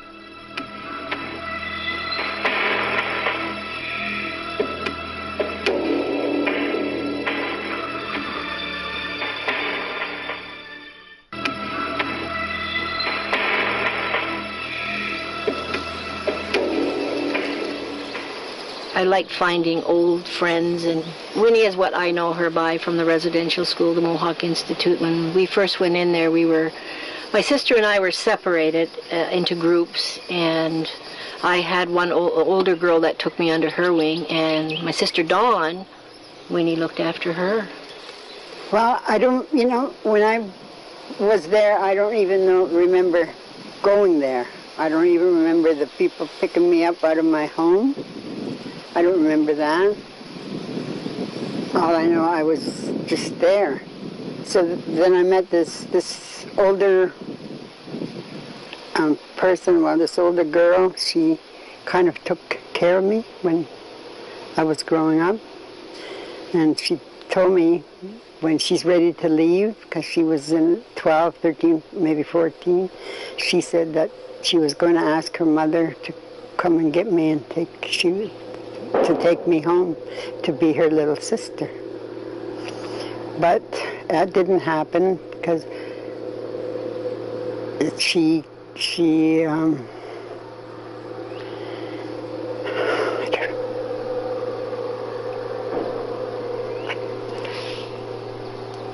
got hurt.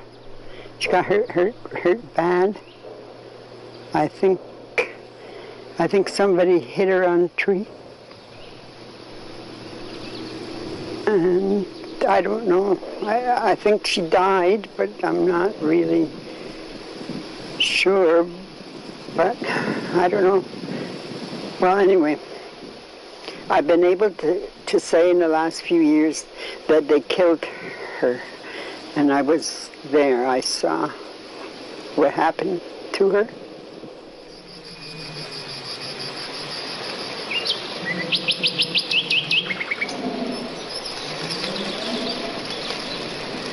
sometimes I used to dream of her. She would come to me in a dream, but it hurts to talk about it.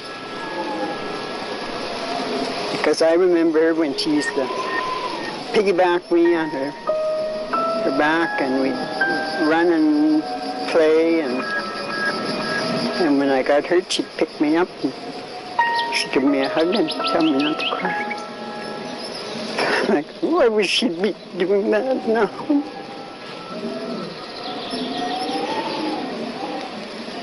After they smashed her in the tree.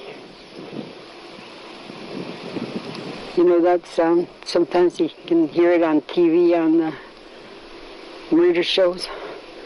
That sound, that's a sound. Even if a glass breaks today, I'll scream. And then sometimes my family gets mad at me. I said, well, I can't help it. I said, it's the sound. It scares me and it makes me yell loud like that.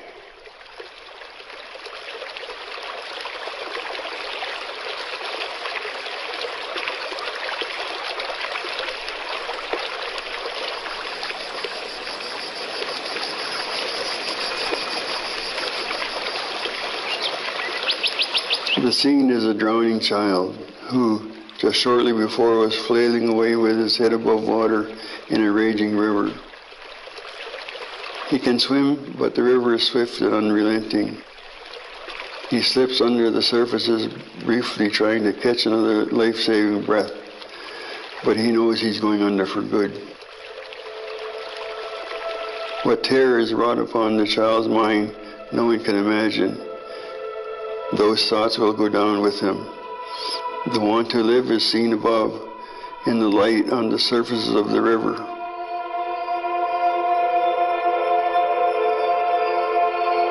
As he slowly sinks, his hair is silky and wavy, his arms still ever moving so slowly and reaching, for no purpose except that his will tells him to reach up.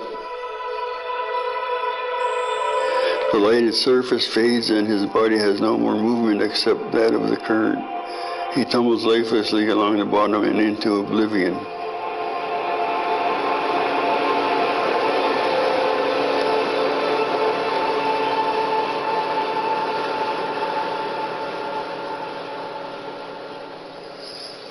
I left thinking that I'd come back one day and attack those people that attacked me. And they didn't just attack me, I think they attacked everybody. But I wrote a book called Dark Legacy, and ever since I wrote that book, I don't have this great desire to go back anymore and beat them up. I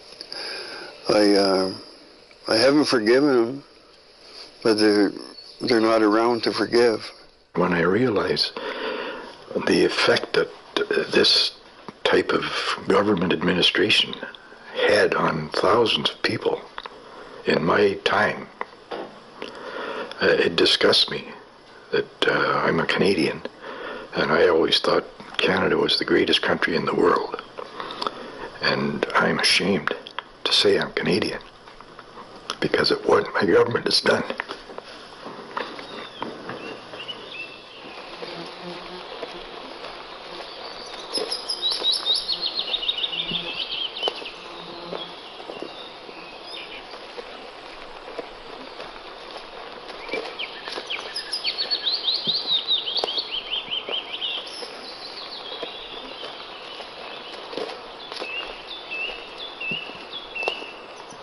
The government wanted access to mineral rights, mining, lumbering, fisheries, all natural resources that Canada has. And they all are on native land, of course. They were here first. So the government, I guess, determined that rather than go to war with the natives, they would eliminate them.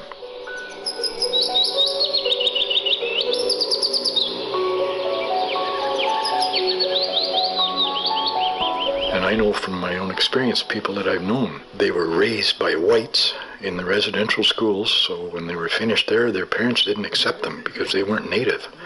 And the white community did not accept them because they were native. So these people, those 150,000 children, grew up in limbo with no roots, no background, and no place they could call home.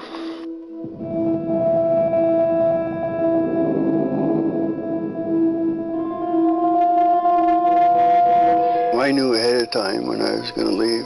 I went to school that day, and it was the last day of school in summer. Everything seemed brighter then. The grass seemed greener, the sky was bluer. And it was just a great day.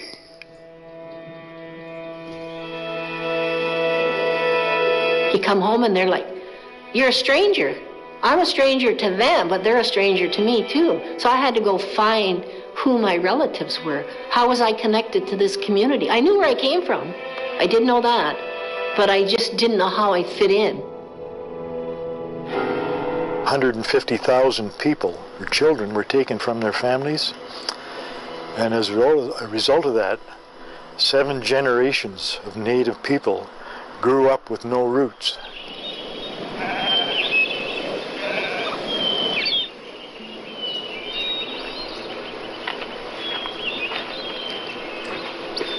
This is my friend Carol Cucci, whom I've known for a few years, and appreciate her friendship and what kind of things she can tell us about her First Nations. So, having my father, my aunt, and my uncles gone to residential school, my father never discussed his upbringing. He was silent. The home that we lived in was silent around who he was and how he was raised. So prior to the age of 30, I had no idea or no understanding of what had happened to my family. And I knew that there was something up, like there was something wrong, but I didn't know what that was. When I was finding all of these things about residential school when I was 30, and my father had already passed away, my mother was still alive, and I started asking my aunt questions. I began to realize how strange everything was. And it began to see what those schools did and what the effect that we had and why my brothers and I had struggled so much with our emotional life. This was wrong. To take children away from their parents and herd them into a school against their will. It just blew me away. And then when you had the courage to stand up and say that this was wrong and that you knew it was wrong when it happened, instead of standing up and said, I witnessed this and it didn't look that bad, I can't tell you what that does for people. I really can't. And I don't care what bad things you might have done in your life, Ron. I know it wasn't a whole lot because you're a good person. They were erased by that. They were completely erased by that.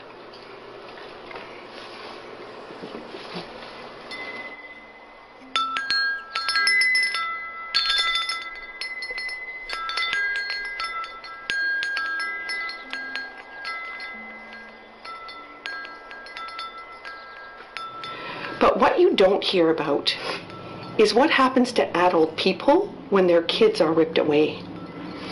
And those kids come back broken, but they come back broken to adults that are insane. And that's the other half. So nobody is okay.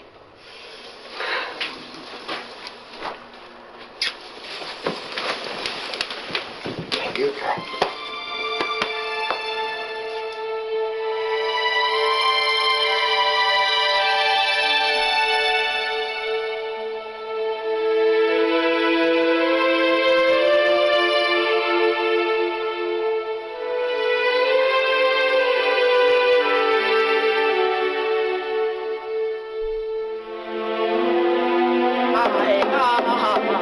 thank and ask all of the survivors to stand up for a moment and be here with us. Survivors, please stand. The children and the grandchildren of survivors, please stand up as well.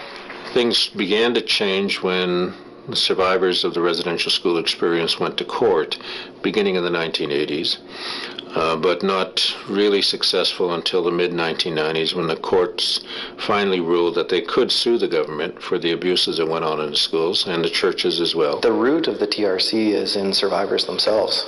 Survivors said, we demand attention and we demand recognition for what it is and was that we experienced in the residential schools. I had a problem I had a hearing problem. I was mocked. I was teased. I was picked on. Sometimes I felt that I can't function. I was hurting so bad inside. But on the outside, especially for my children, I tried to be strong. We were the recipient of their most private moments in their life often. And we, as listeners, had to be there for them because we weren't just representing the commission, we were actually representing the hearing of the entire country.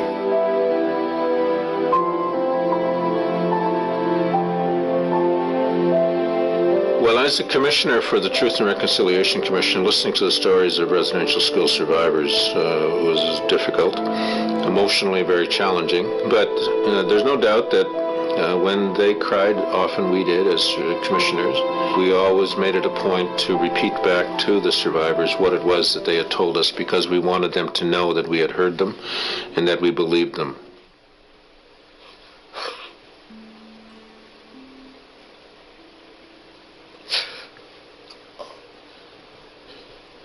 Before anything happened to me, I want to apologize to my family for what I put them through.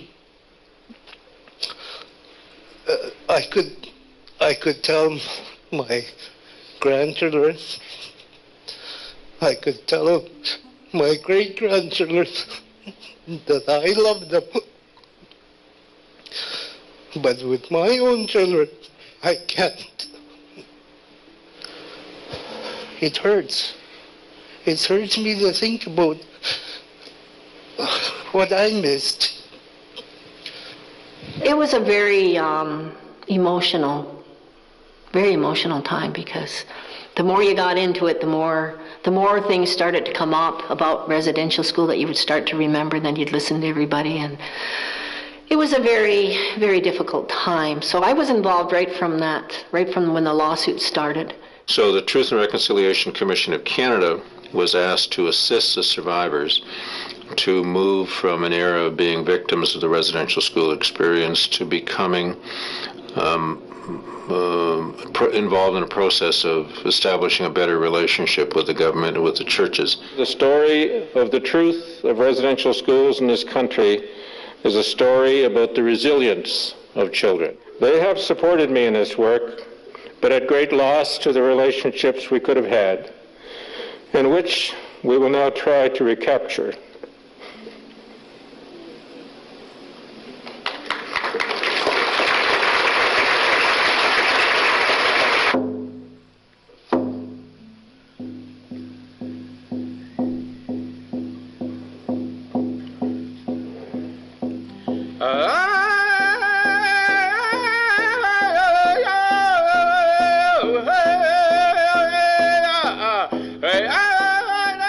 Resilience. There's a whole lot of truth that has been shared. It's also about reconciliation. And there's not going to be any truth and reconciliation in my time or in your time. It's going to take 2 or 3, 4 generations to work all this out, to get it in the history books and have it become commonplace, that the guy next door knows what happened. The future of Canada, will students be told that this is not an integral part of everything we are as a country, everything we are as Canadians. That is a promise we make right here, all of us together.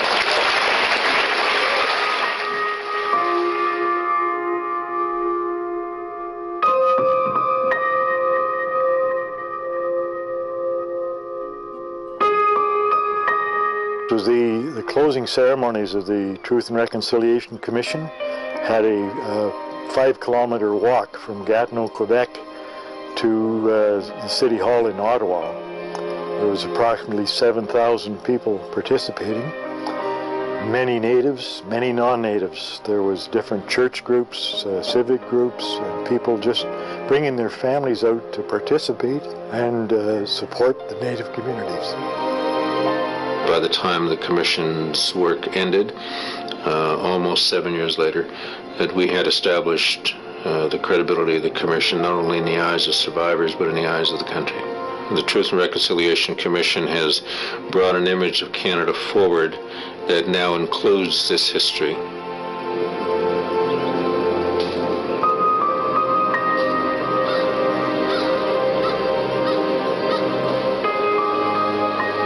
The National Center for Truth and Reconciliation was created by the Truth and Reconciliation Commission in order to preserve all of the materials that were collected under the mandate of the TRC.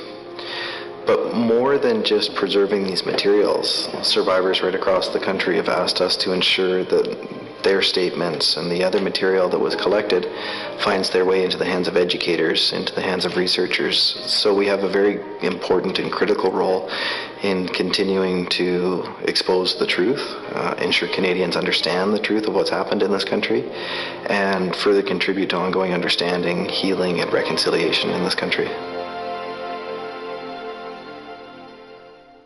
Canadians no longer have an excuse, though, which I think is one of the most critical things about this process of truth and reconciliation. The I don't know or I didn't know really is no longer defensible.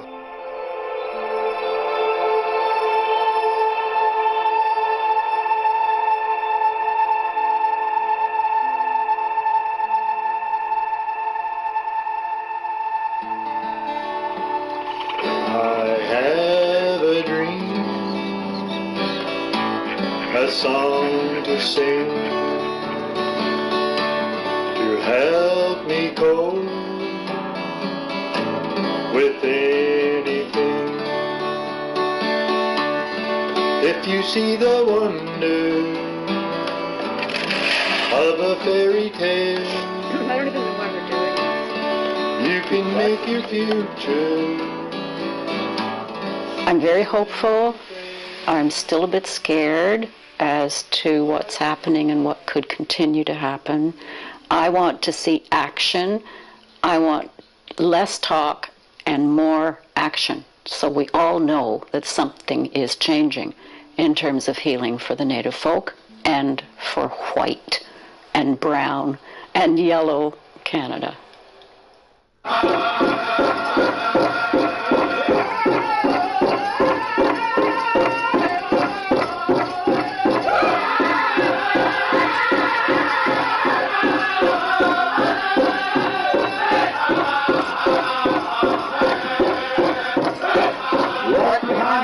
Stonefish, we have a headman dancer.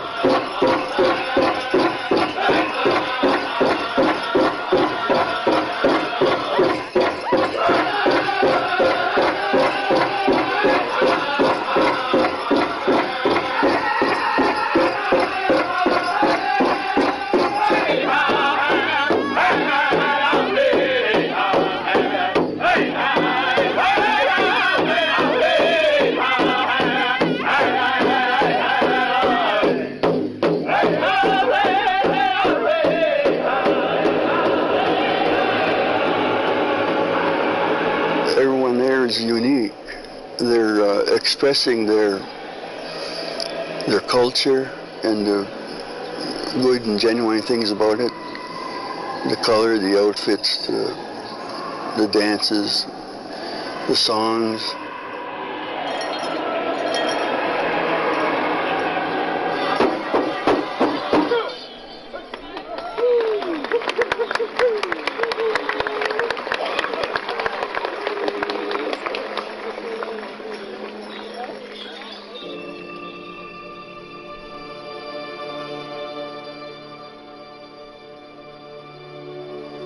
when every residential school survivor is healed, I'll be healed. And that's how it would affect me. Until they're healed, I won't be. And I'll keep talking to anybody who will listen.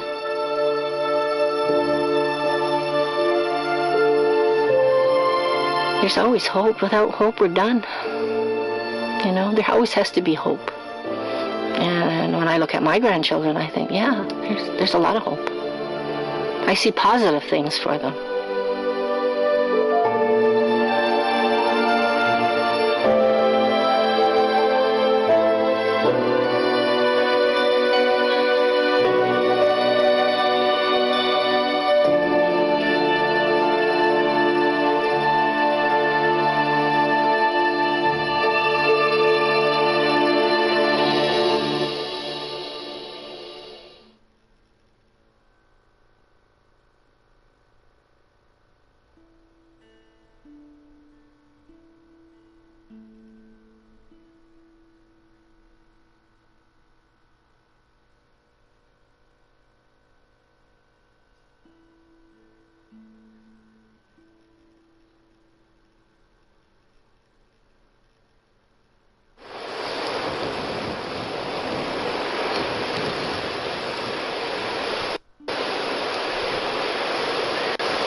What if one day someone just came here to the house and just took you away, and you never saw your parents again, and they never told you why?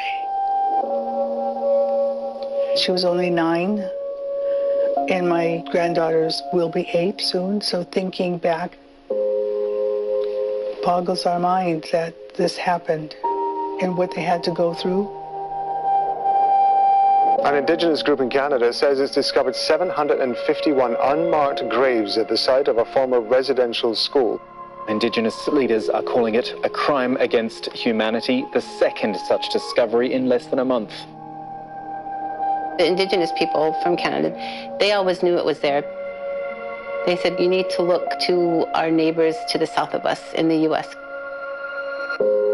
Things like that happened here. Kind of want to brush it aside. Hopefully it stays buried. Hopefully it's not brought out in the open.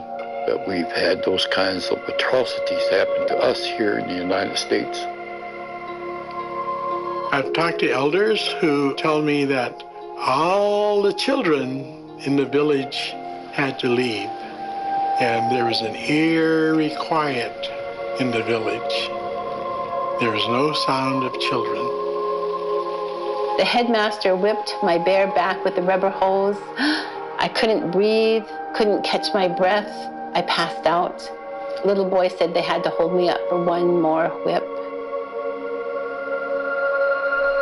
Our stories need to be heard. This part of the United States history has to be told.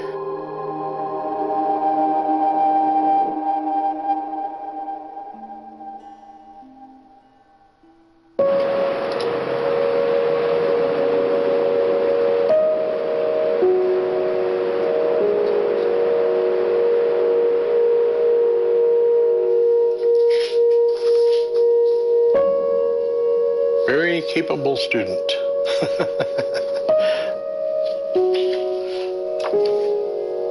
Respects rights of others, has a friendly manner. One report said little Jimmy was blocking the doorway. When we first heard about the children buried at Kamloops, Canada, that brought back a flood of memories for myself and many in my generation of our own experiences in boarding school. It was just kind of riding under the surface of our consciousness. Here's my dad, my mom, and me when I was a baby. When my dad passed away, we became of interest to the Bureau of Indian Affairs. And it wasn't very long before the social workers in Fairbanks forced my mom to make a decision. Give your children up for adoption or send them to boarding school. Here's a picture of our mom with Kermit and I. She chose to send us to boarding school with the idea that at least we would be together in the summertime when school was out. On our way to the airport, our mother made us a big apology, saying that she's sorry. We're going to have you go to boarding school. This was in the fall of 1955. We were taken to the town of Wrangell into this huge kind of government enclosed enclave that kind of rose out of the mountains and trees as Wrangell Institute. We were not quite sure what was going to be in our future.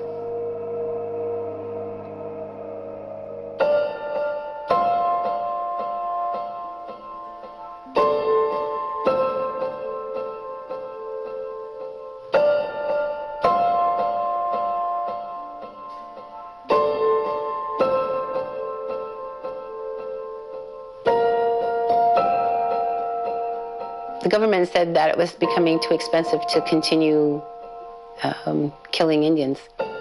Let's educate them. Let's assimilate them. He was a rabid assimilationist. So it was, let's kill the Indian in them and save the man. The whole basis for his boarding schools was to get them as far away from the culture as he could. Forced assimilation and forced Christianity, the work ethic in a complete military style format.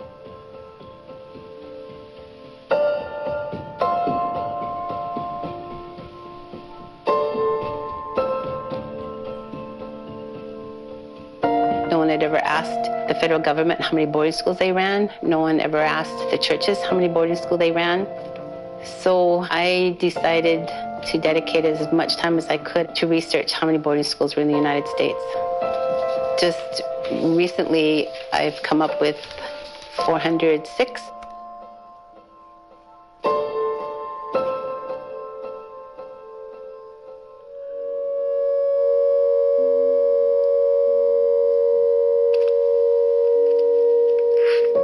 At the school, the first place we went to in the boys' dorm was a large open area, a concrete floor, and there we were ordered to get completely undressed. Many of us did not know each other.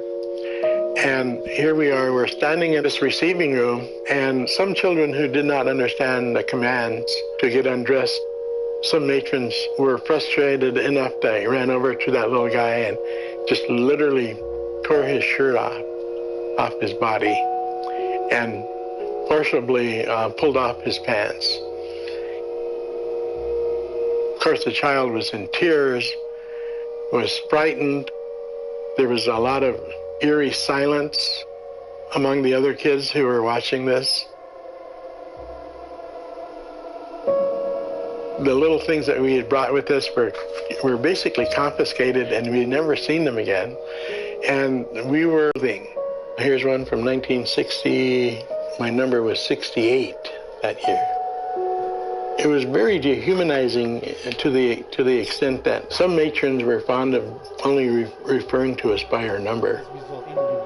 We were handed government-issued clothing, and then we were marched off to our dorm rooms, which is basically a military-style barracks. We got settled in for the night. That's when some of them started to cry. It started off with little whimpers, little sniffles, but it caught on. All it took was for one little child to start crying, and then another one, and then another, and then another, to a point where the entire dorm room of little kids were just wailing into the night. And we all cried ourselves to sleep. Waking up the next day, our eyes are... Because what happened, the YouTuber jumping yeah, you just need respect on that. He has that kind of... Welcome to the Mark Steiner Show. Like a Muslim kind of art kind of like a... It's like that soup, like not the Thailand soup kind of symbol. It's something like that, but in a different way like that. You know, you see the soup that is purplish.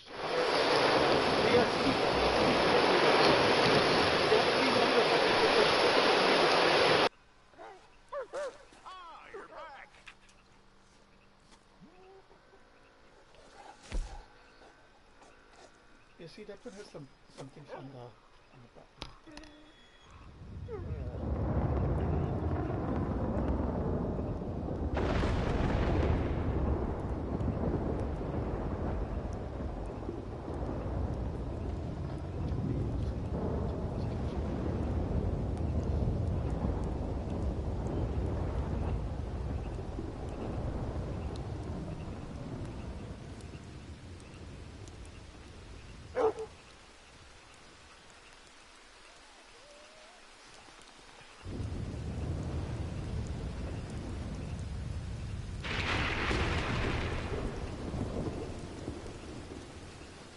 Well, I'm just oh that this is the what is it? It's the sauce. It's a sausage one. Yeah, it's a honey one. I'm going to explain an action, crime, and sci-fi film called Chappie. Spoilers ahead. Watch out and take care. Due to the rising crime rates in Johannesburg, South Africa, robotic police scouts are introduced. Tetraveil, the robot's manufacturer, assures the public that they have a bulletproof guard key system that only allows the company to make any software updates. Tetraveil also created a larger remote-controlled robot named the Moose, developed by weapons designer and former soldier Vincent Moore. Vincent is against artificial intelligence, believing that human-controlled robots are still safer. Dion Wilson, the developer of the robotic scouts, argues that their AI system is developed with true intelligence that can think and feel. At Tetraveil Robotics, a robot called Scout 22 is transported in for repairs. The repairman comments how this robot is always damaged soon after deployment. He repairs the robot's antennae and powers it back on. Immediately, Scout 22 arms itself and heads to its position. Meanwhile, a group of thieves, Ninja, Yolandi, Pitbull, and America reach their gang's base where their leader, Hippo, berates them for failing their last deal. He demands 20 million rands, otherwise he kills them. To prove that he's serious, Hippo shoots Pitbull, then warns the rest that they have 7 days to get his money. When scouts arrive in the area, Yeah, there's all the there's a ghost one. Yeah, this is the result, and human on the other one. Okay, let me just see how. fights the robots.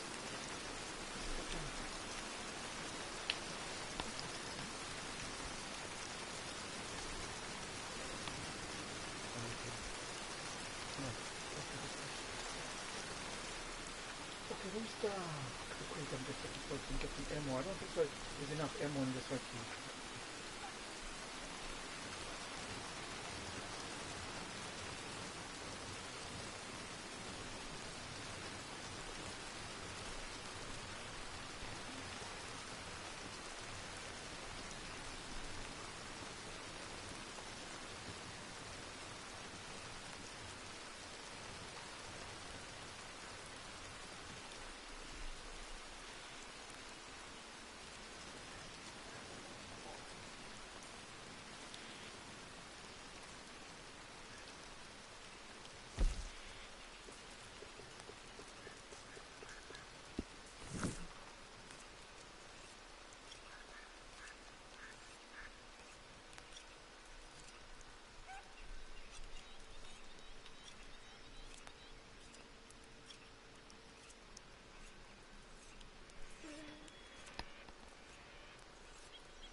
Yeah, just the thing. I try to get them to correct it in the YouTube. I put in the YouTube clip an offline one. Yeah, see one spawns at the top, and then all of them. Yeah, so they're not doing.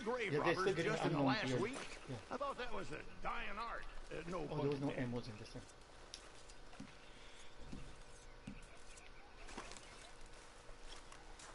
Yeah, that would be like a Twitter's. Not Twitter. Not Twitter. What is that? TikTok. Yeah, YouTube could become TikTok. Yeah, cause see how they're still pushing. When get it corrected, it doesn't get it corrected. It just spam from there. Like how they'll know all that one. Yeah, that's all unknown viewers. That's the one I'm very funny. Yeah, I told them to get rid of the unknown viewers, even in the so either it goes there or it goes to persist the employers kind of unknowns. You see, that's not the thing. Yeah, you go up there, expand up it, and then you have to remove. Yeah, not recommended all. But this one is, I didn't sign it in it yet right now, so. Yeah, see, yeah, that could be come within that. It's already ignited. We don't need to put it as much. Yeah, okay. Yeah, I don't have enough ammo to do the other one unless if there's a. This isn't plan. Let me check that. Yeah, let me check that. Before I check that, yeah, let me see where's the. Is it part? Okay.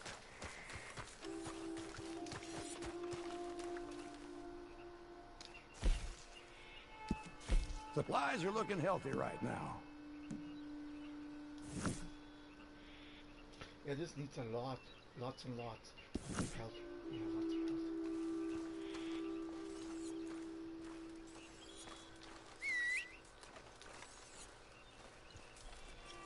Oh, I'm supposed to check the, let's see what's going on in the clothing line. They didn't say anything, but I don't think so. Check the clothing, not the clothing. What was anything interesting in this one? I don't know, friend. Let's check clothing. I don't think so. Clothing would have any, because we already got that one done already. This one will be, yeah. This one you have to, when every quest that you do, you have to wear this outfit. Wait, what is that? Was stock in limited? Can't see.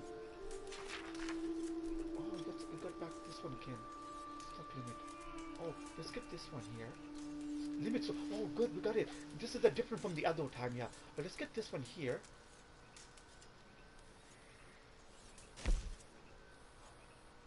Oh, we have it. Okay, that's good. That's good. We have this one. What was that XP for? Looking at the inventory, maybe. Yeah, some XP came there. Oh, yeah, that XP gave it little XP from this one gave it the rank up there. Yeah, that one I have it. Let's check this one. Some might have. Oh, we do have this one. Yeah, look at we do have this one. Oh, right. Either yeah, you can choose the at the same if you want. You can buy the color too. Yeah, maybe. Oh, yeah, maybe the colors could be limited too. Maybe that's true. Yeah, even the color. Yeah, the color could be less limit. Maybe if you wanted this color, yeah, it's good to get it because it doesn't say where and what is. Anyway. Yeah, limited color. See, it's just.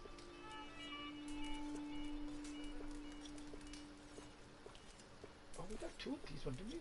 Oh, that's the same one. Oh, 8 out of 12. Oh, it's not much on that one. Yeah, so that means, yeah, we don't need to worry for now. Yeah, we don't need to worry for now.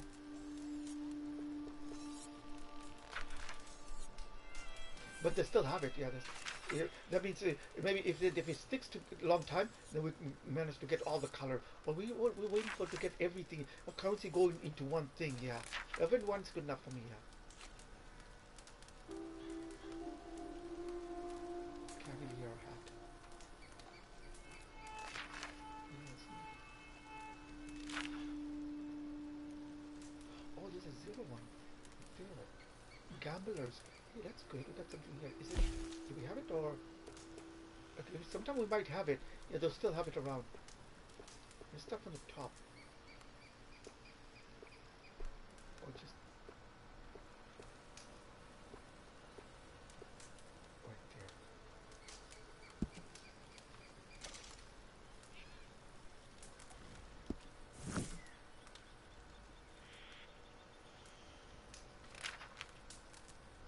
Oh, we have to pay attention on the game, the quest line. Yeah, you get a jersey or a trouser pants.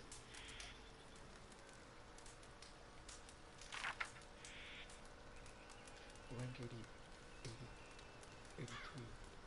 Higgins coat. Higgins Sport Car and Higgins Mountain. It's just in this Fallout 76 has a Higgins Mountain. Yeah, you go up there. Yeah, just up there is I don't know. And then a little bit after also, yeah, there's a quest line kind of. You have to go for that thing, something there too.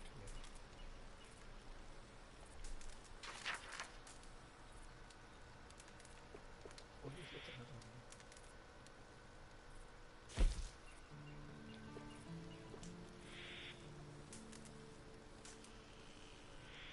Oh, that's not the reward one. Because, yeah, so offer one, that's our discount one.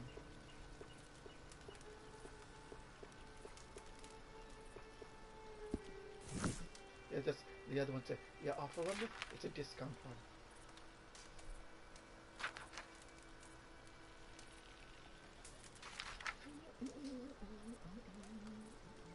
Oh, that's a different sale. They have it sometimes. Oh, the other clothes was sale, but they're just a...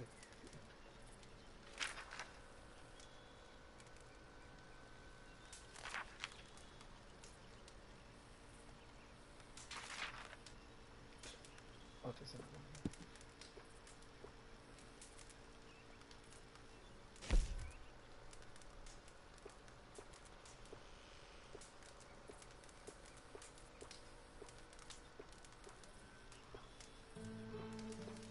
Oh, we got it already. Oh, this is another free one. Okay, we can get that one too. Oh, that one I think we bought it for discount. Yeah, I think that was a discount one. Not discount, yeah, the less limit of clothes edition kind of thing.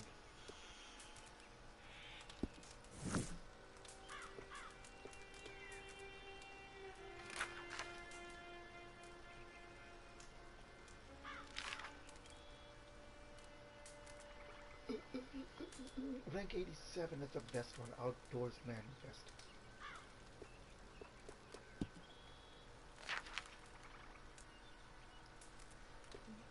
Yes.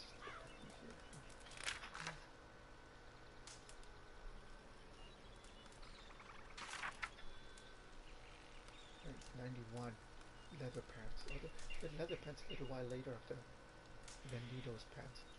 Tuxedo pants. Buckskin.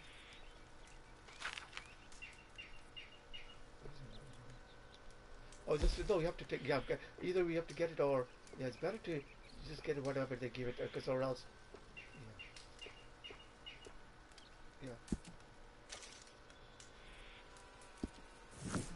Yeah, they'll say, please do not disturb, you know, we're doing a shopping here. Yeah, even, whatever he gets it, yeah, that's the thing.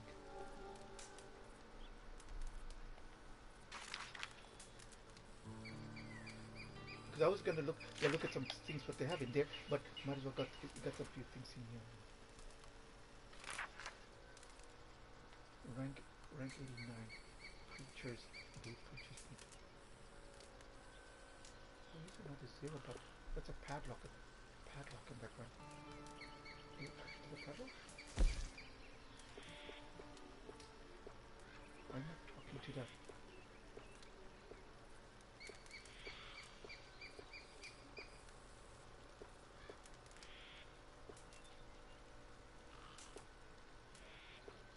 This is... Yeah, it's not bad.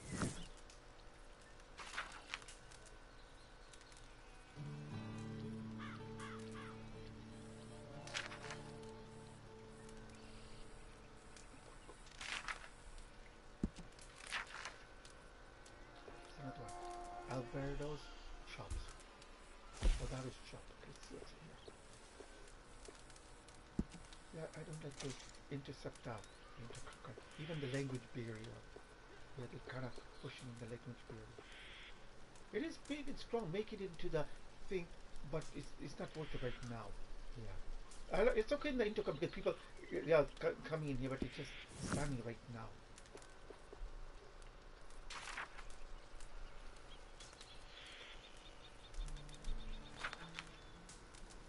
Okay, let's go here.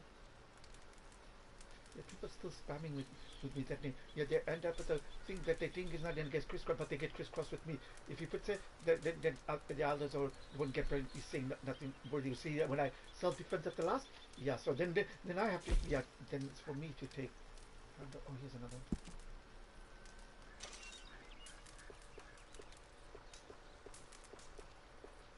I want to check the mail only one time. Yeah, because what happened is spamming the.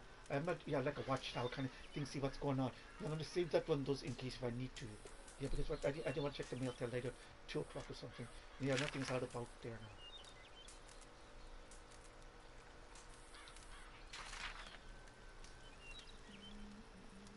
The cat price is not that bad.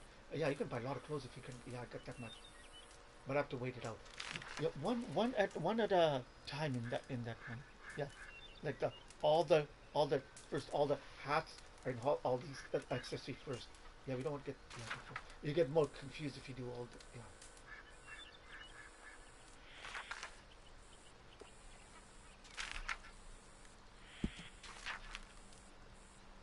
No, these are just on sale right now. Yeah, the expensive one they don't put it too low. Yeah, like this one. But the price is good. Yeah, sale when you're getting it at top.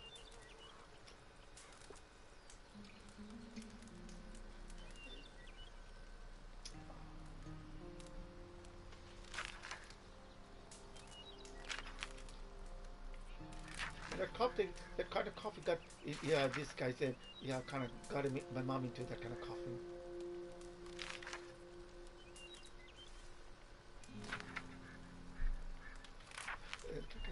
Wait. Yeah, I think. Yeah, mailman, I think. Maybe. This is the things you want to hear. Yeah, this is the kind of good just sound. Going to say it.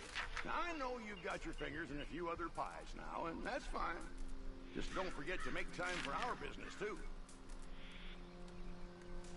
Maybe not. I don't know. Still happening in that. But I'll check it out about later on, yeah. Because it's 120. Yeah, 120.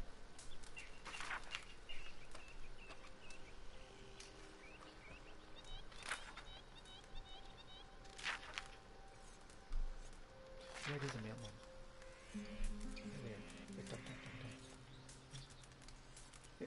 Trump, yeah. Okay, I think that's a. Yeah, I don't go further than that. We went all the way down to here. I don't think so. We went all the way there. No, it does go that way. Yeah, it is. Oh, yeah.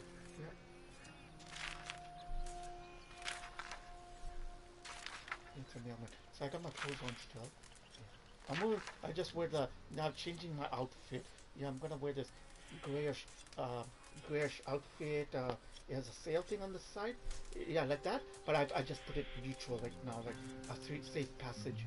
I put a kind of a bow kind of artifact right there with that little rim right there, kind of. Yeah, that one. And yeah, that like a safe passage kind of thing. And there's a little emblem on the safe. Yeah, the boat kind of thing. So, but it's just a good way, but it didn't work since that one. Canadian resident school. This one is still on the. Yeah, still on the.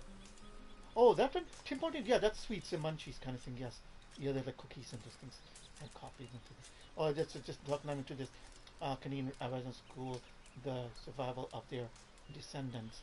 Yeah, and then the YouTubers, the Bellantine project, with the worker kind of thing. Get their own worker, and then some things will be in the hard drive kind of to help out in that maybe. Yeah. This one we're just listening to it. Yeah, kind of daily broadcast kind of like 4 years ago.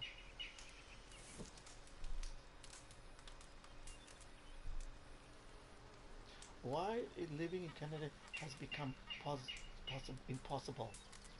Hindsight 3 months ago. Poor Canada and the richest Americans. Because all this stuff, and here we getting this, and then they're complaining about that. Exactly. Yes, yeah. They're trying to tell me to try to figure out, just like I did the reservation. Justin Trudeau was coming here at BC, in the Alberta kind of thing. Yeah, so that's the thing. Yeah, the kids want some cheese, pocket money. These guys should have a little store kind of thing in their thing. Yeah. I think they can manage. I think these guys can manage a store. Yeah. Even if that store doesn't run, just close it just line up and then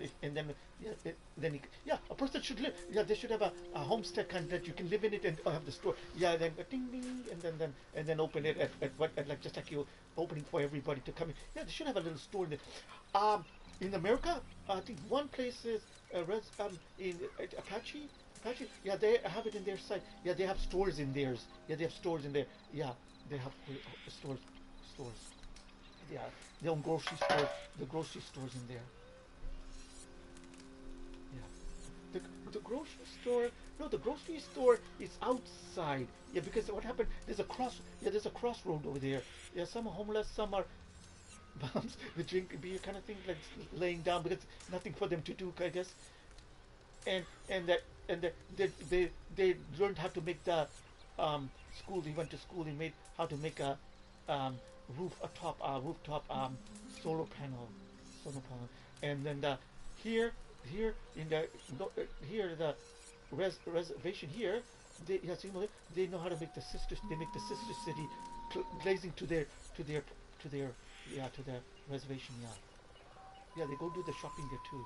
They go out from the west, sneak their way in there and do the shopping, come back. Yeah, and the crossroad. Yeah, even and they have a gift shop in their reservation here. Crossroad here. They have another crossroad. There's a road going through theirs, and there's a gift shop inside, but they're open certain times. Yeah, they have like souvenirs and some outfits in there. I think this will make them a little survive rather than people outside going in the city center to that. It's very hard to get them busy. They say they might as well buy it from the gift shop. It's the same thing, right? But they don't realize it's more breeder kind of. Who's this guy here? The story of a GMG. What's he's doing in there? Mr. DeVito. Yeah, just saw Mr. DeVito there. His hair's all like an afro kind of thing. No, not a wild afro. A wild afro. The wild afro, not those kind of afros. Yeah, a wild one. Yeah, Dan DeVito.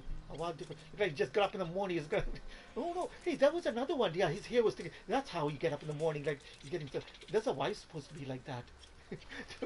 Yeah, but yeah, he's an okay guy. He's okay. Yeah. But if it's in the real life, yeah, then it's different. Oh yeah, my armband. Yeah, I didn't put Nazis. Yeah, saying where's the decoy image? He's having a tea time or something. He's drinking with the spoon. He's drinking the tea with the soup. No soup. Yeah, it's almost evil humor, and it's just like a silverware or something. Yeah, kind of thing. Yeah. He said my armband because I had the armband. It's a gamer's moderate mask. I bought that at EB game at Metro. So I tied around my arm. Yeah. So people know that I'm moderate when you line up, because sometimes they might not see you now. Yeah. So he was talking about it. Yeah. So I have it here somewhere. So I have to put that on. I put that on the Joel's one. Everybody wanted that shirt. Yeah, that shirt, the brown one. Yeah, the Joel one. Yeah, that's me. But someone mocked my CD player, like the cassette. Yeah, I don't know if I dropped it in my poker presser when I was going, because I had pothole or somewhere at my home, somewhere it misplaced it, because I was going to use it in the Camp Nanaimo. Yeah, the blue one, Sony. Yeah, Sony. But they don't sell that no more. Yeah, no. Yeah, they're selling that. They have a Mimic one, but that's Bluetooth, not the Bluetooth. What is that? Not HD. What? You can put it from your hard drive and into your like a USB and put the music and you can listen to it. Yeah, USB kind of cassette or something.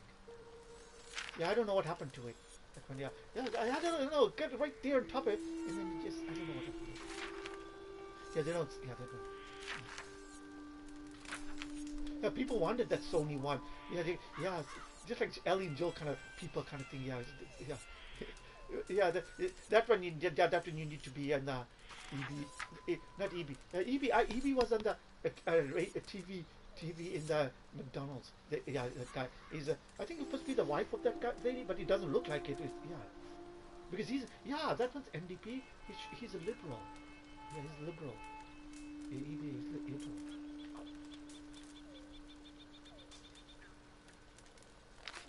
Okay, this one's all got. And this one.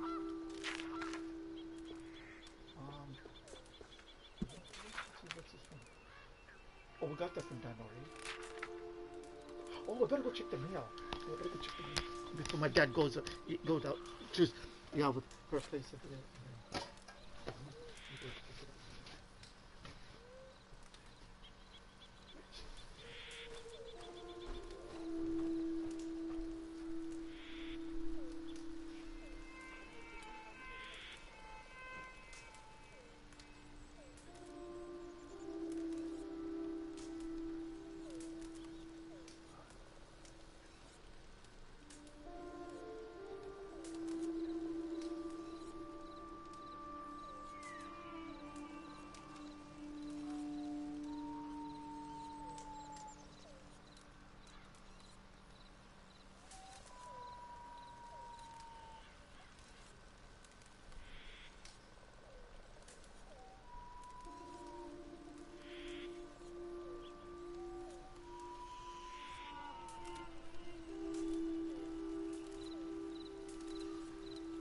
Hi there. I assume Miss Fike's keeping you busy?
I'm worried about all this stock sitting here. If word's got out to the wrong people.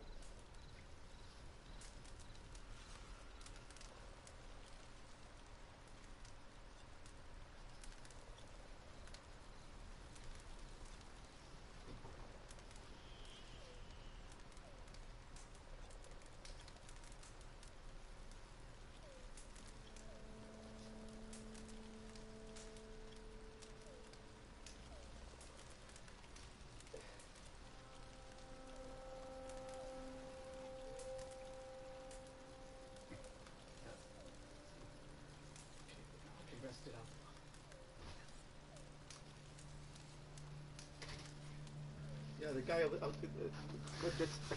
just like the guy up in the lobby is mocking. He's not. I'm not talking for other people.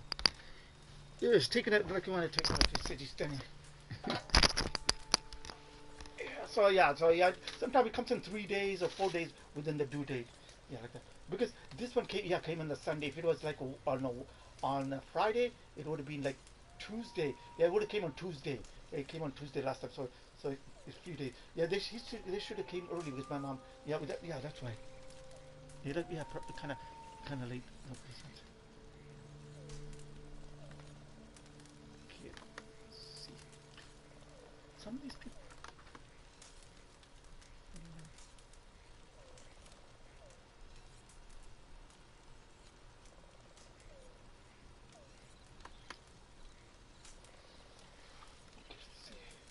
Oh, I got night already.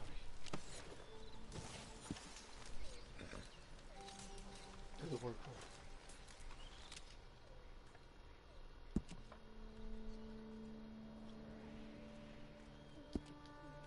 I don't like other people to say so.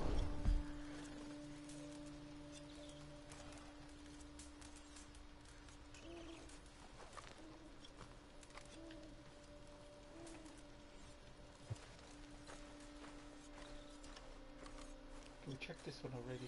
No, we don't have any. Okay, let's We don't have MO, it's too low. Too low in MO. Did I ever tell you about that bank job in Tennessee? It was me, Limpy Pete, and Phil the Crab. Managed to get ourselves locked in the safe after a weekend of nature calling. The stench in there knocked the clerk on his back when he opened the door, and we managed to escape. Neither Pete nor Phil was really cut out for running, though. They got picked up at the end of town and hanged the next day, which seemed harsh to me. Get the wagon. Always keep us at the wall, right?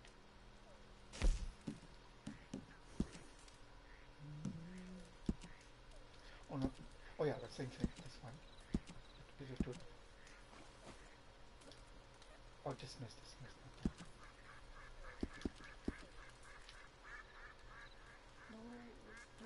Oh, we called that. Oh, we have to wait it out. Yeah, we called it, but we dismissed it. Did I ever tell you I briefly trained as an acrobat in Portugal? I think it's one of the reasons I've stayed so spry. He was a strange man, claimed to be a mute, but talked in his sleep.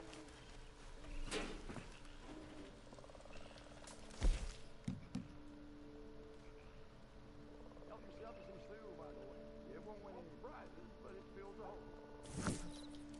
Yeah, I just want to check any club that we need to. We can drop it at the power one kind of thing.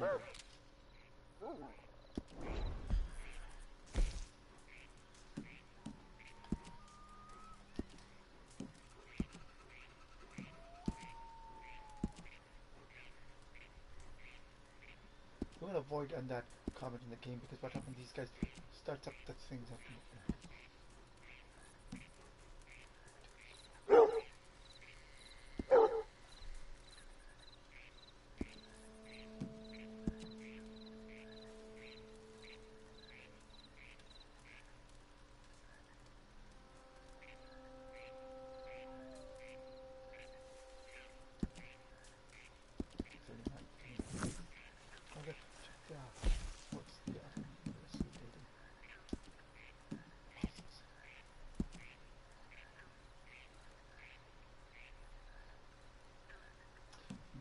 There to go to bed.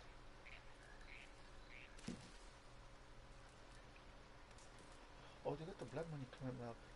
About what is that one? I didn't see where that one is. I'm trying to figure where the other blood. It could be in that other quest, but I can't see where would it be. I can't click on it. Oh, that's in the other one.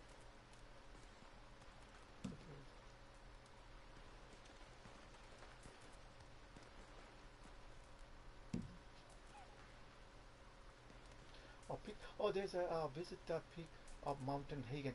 Yeah, that's up there. That's what we were talking about, the outfit. So we can. That's in the snow kind of thing.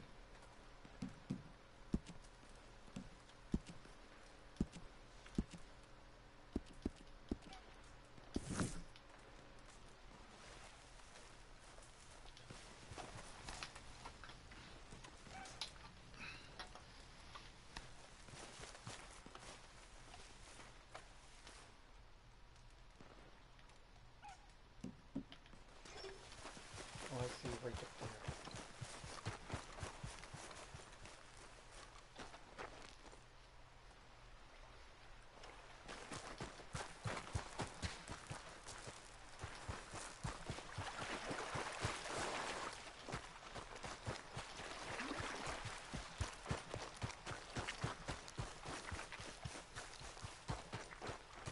Oh, we do got something in there.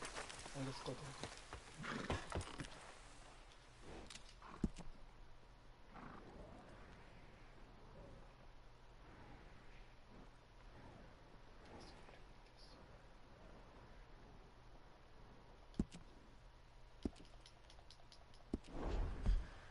See how this one's going to turn. There's a hill there. Yeah, this is not a very big hill. This is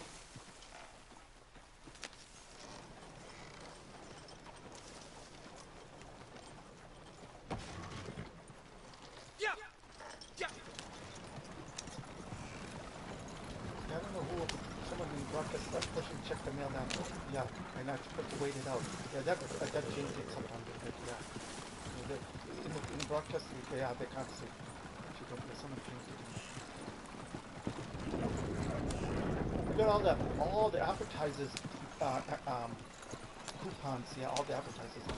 McDonald's one, McDonald's or Tim Hortons, personalized, and then there's another one. I don't know. There's two personalized ones and one McDonald's.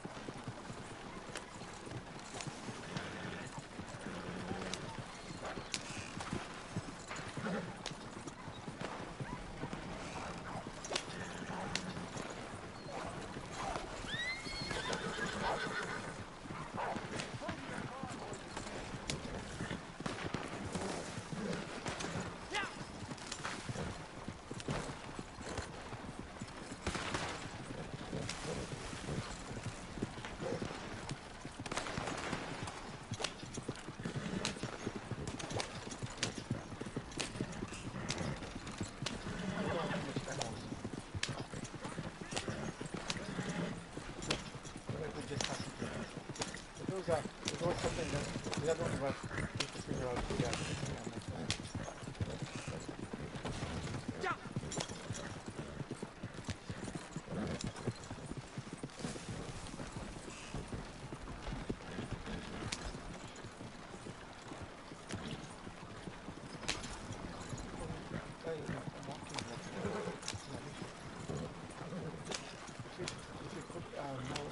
Yeah, that one I think that because it's mocking the I have to do that on one of the videos.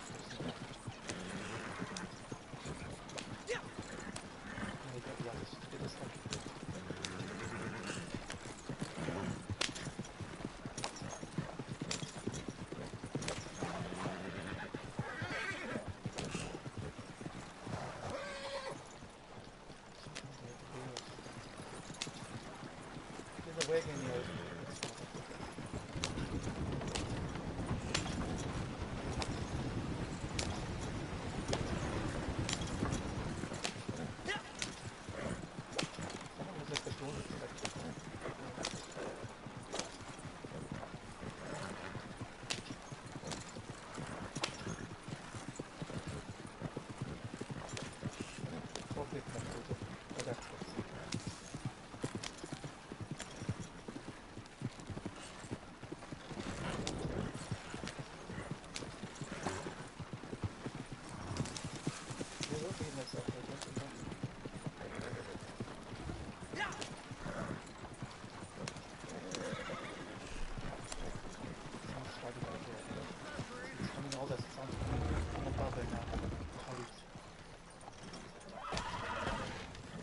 Reinventing yourself as a humanitarian of late, I hear. Hope this isn't that witch Davenport casting her spell. That was quick.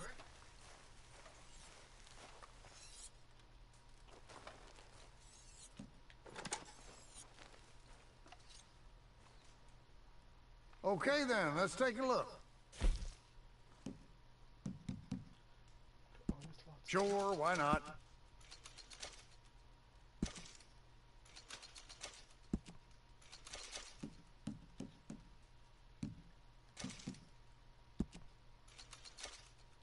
Yeah, I get a lot of these. Oh, it should be done that. On the other one, I didn't seem to see it. Okay, I'll take it. How come we didn't? Yeah, we missed this one on that. When we were there. Paint, yeah, see these ones.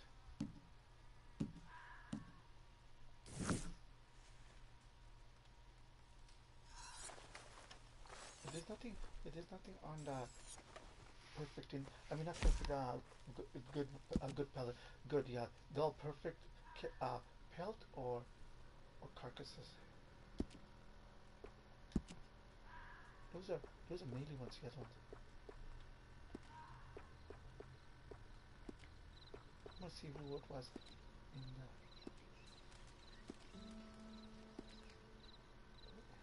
What is it to deal if someone comes? Yeah, that's nothing. See, these guys know something. I pride myself on a quality product. You don't need to say. Let me see. If, yeah, that. mocking him on. I just need my space. That's the thing. These guys more to the. I need one more of the beaver's tooth. 4 of the. Yeah, we did get a couple of that one. I'm gonna check how much of the. We could sell the other ones. This one later. What later?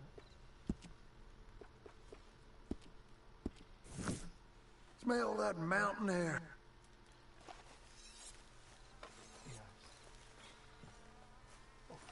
One day I'll have to tell you about my summer hunting walrus on Nimic.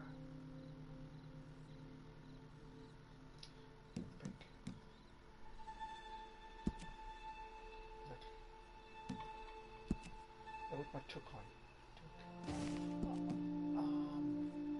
We'll do the moon. I think we did this one already. We're gonna do this one again. Oh, we did the other one, right? Yeah. We got the coin done. See, now we got these ones here. Now we got all the. Oh, we did get it. Didn't get it done. Let's go to the other side. Hey, we can, let's see what it is. This is 3, right? Okay, we're gonna leave this one. Let's get the other ones done first. It's better. Okay, let's get 2. Okay, 2. What is this one? This one we don't usually need now. Music we won't need it now. Well, let's get this one here. Yeah, we'll get that one later. One of both sides. And check at this side. Oh, okay, let's get the glasses here.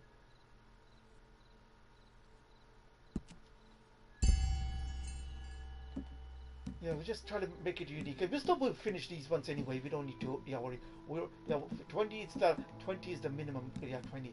So we should be able to get it. Yeah, we're gonna get nickelback 2 nickelbacks on every one of these ones.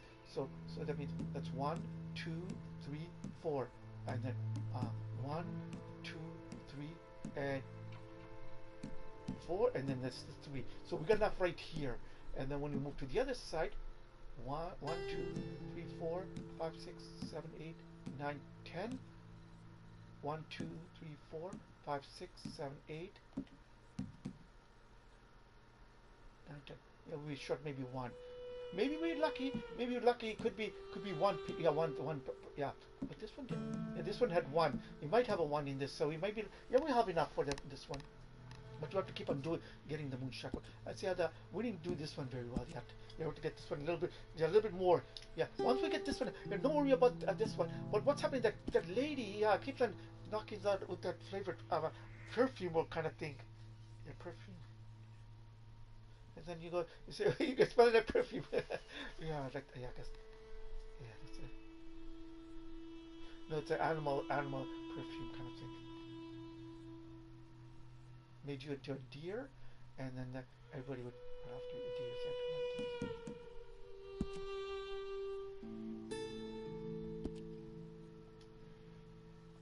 Never feed you. Someone in the hall in lobby. Yeah, exactly. That's the word. The PERV or something kind of word. Yeah. That guy out there. Kind of like a burp kind of thing. I heard a little bit that guy. Yeah, like a little bit. It's a slang word. It's a slang word. Yeah.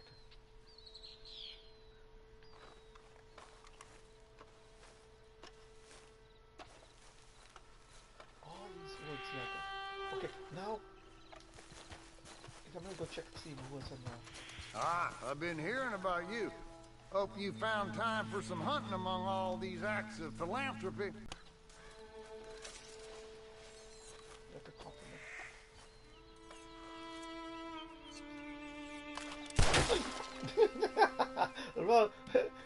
Wrong one. Yeah. It was the other way. Hey, what the hell are you playing at? Cut that out! Hey, I'm serious. Don't make me boot you out of here. Yeah, I know. If you see Harriet on your travels, please give her my worst regards. Okay, let me see.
everything gets injured, even the someone injured the body.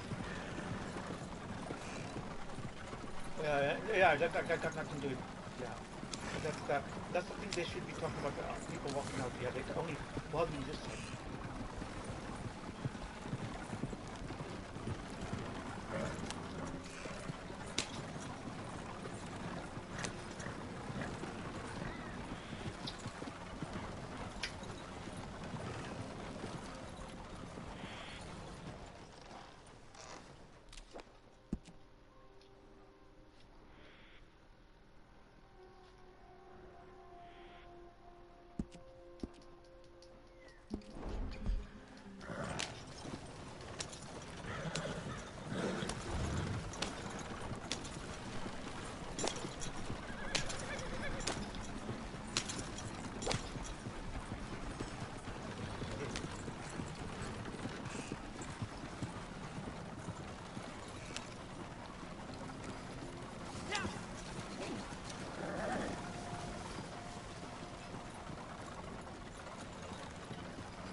What happens that they this practice was like in their home country kind of thing. So what you do someone else's kind of thing. Oh, there's some shanty here. Yeah, yeah, medicine. So that she take another big medicine, and then she kind of, that's what you call that. So you got within the you got a really bad kicked ass. You're watching the horizon, the horizon, and our servant is very well. Yeah, here she's taking over everybody's body, and you guys don't know what's it. Yeah, all the mucus is coming out of her body and going to your body system. Yeah, I see, and she's not a minor. She's heading up to the minors. Yeah, and no one knows anything what's going on within the cribs. Oh, we have to go to there. See, that's the thing here. See, because you're just pausing because you're feeling sorry for what's going on over there now. Oh, okay, let me just get that.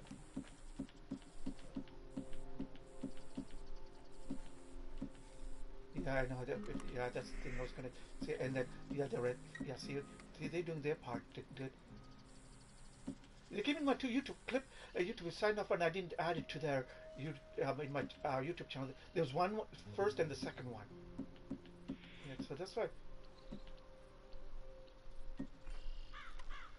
Not yet. That one I can use it. This one later on. Later on. Oh, here's a moment. Okay, what's happening? Yeah, it's getting all red. Yeah, so that's the thing you're not taking care of. You just. I should pass on my compliments for your handling of that situation before.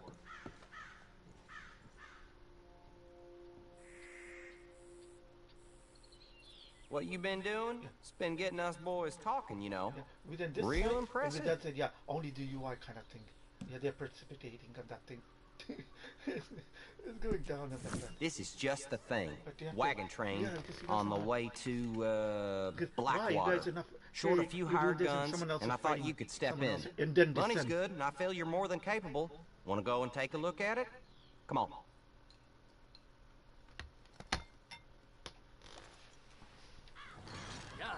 Oh, we got.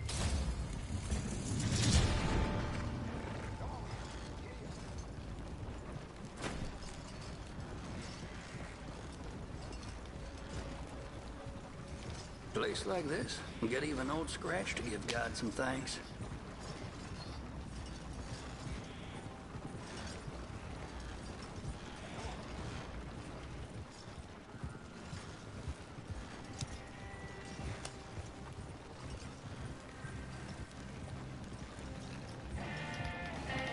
Pull himself sore, dog-tired. I'm gonna end you. Good God, please no.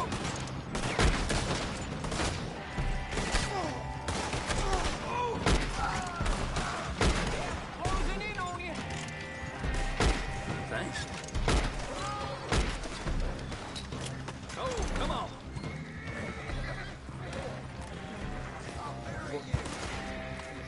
Okay, because that guy's, oh yeah, see. You piece of shit.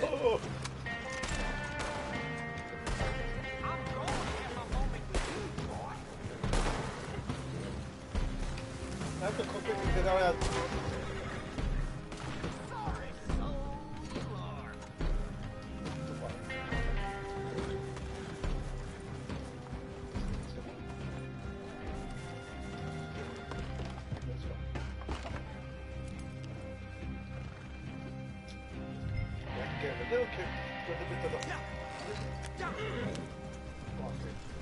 Not a real kick out.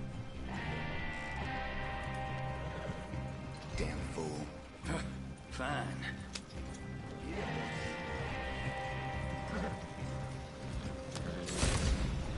Ha!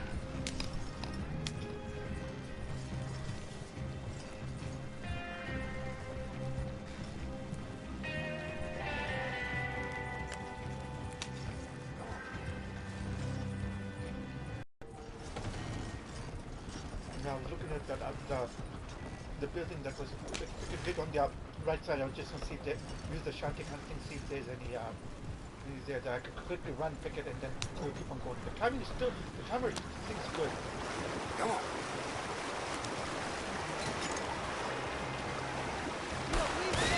It's over. The guy has an orange here. Now the guy just fell. Yeah, he had an orange here. You wouldn't if you're ready to die. Actually, you're correct and you're not correct. No, we're correct, but the other is not correct. Yeah.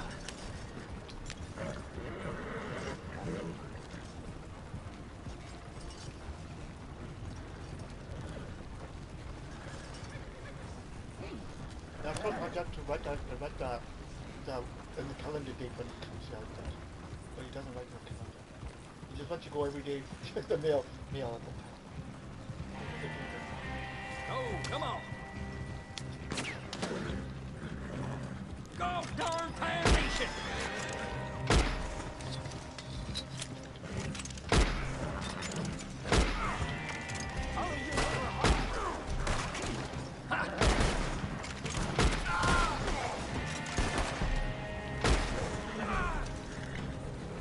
Jesus, thank heaven for some more mercy.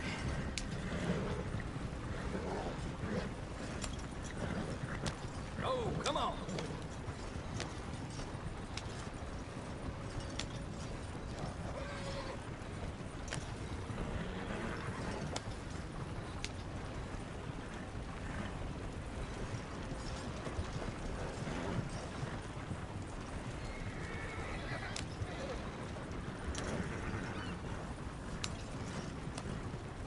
Yeah, boy.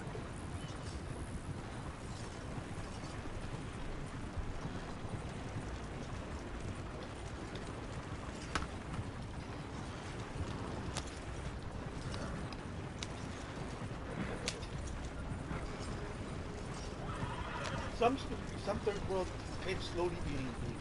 They had beef in those things. Yeah, slowly coming up. They didn't have it. They didn't have ground beef in the third world. Later on, they got it. Yeah, here they got some what do you call it? Ground chicken. The ground chicken come out way too late in here, and ground lamb chop. The ground lambs, the grounded lamb like in burgers, lamb. That one came out later, but it doesn't have it anywhere. You have to get that the grounded lamb, and you have to get the multicultural one. They get it. Yeah, that one came out a little bit later too. Yeah. The chicken and beef grounded, no, chicken and lamb came out a little bit way too late. That's right.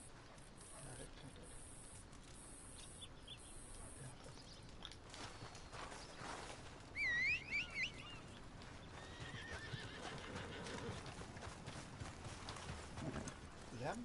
A sheep, like a sheep.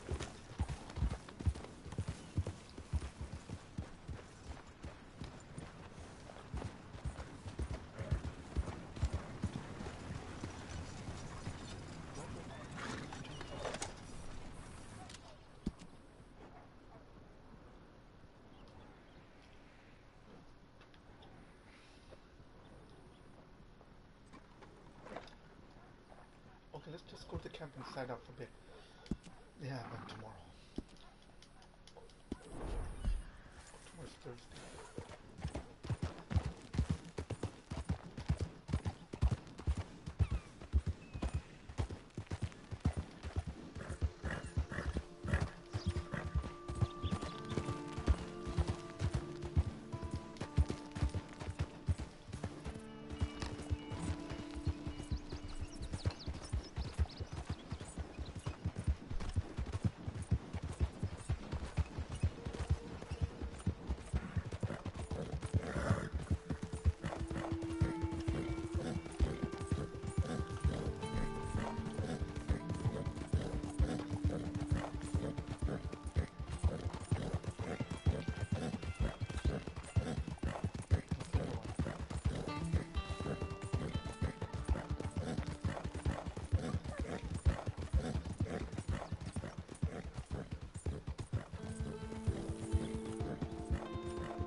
Supplies are good. I'm a happy man.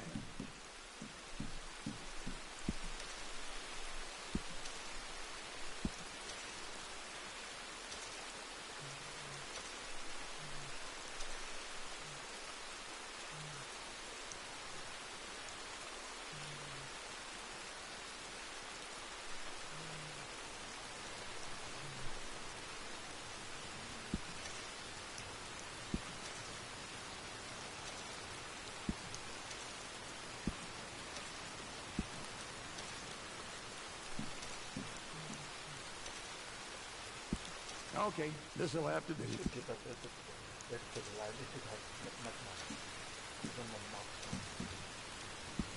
Guess beggars can't be choosers.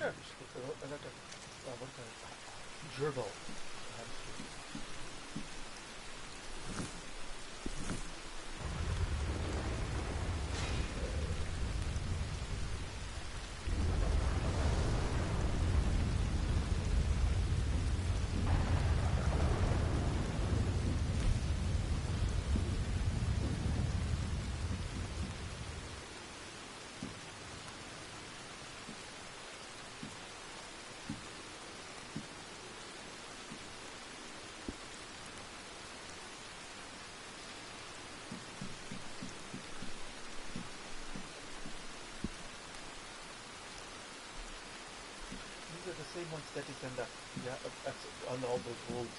In the gravel road, there's trails. So it's everything. To call on a call. Make yourself available to what others in the story.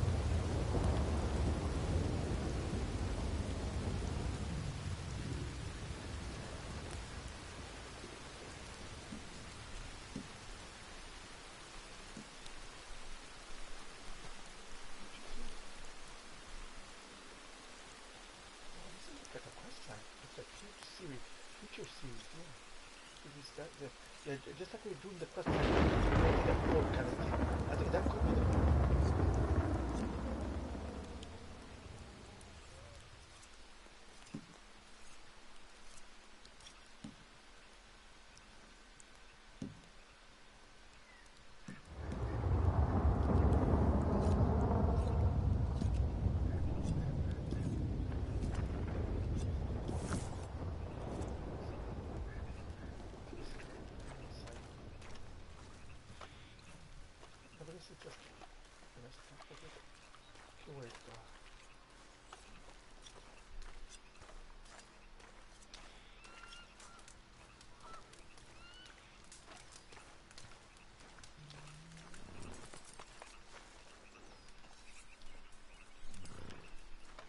Yeah, that one I put down on that one.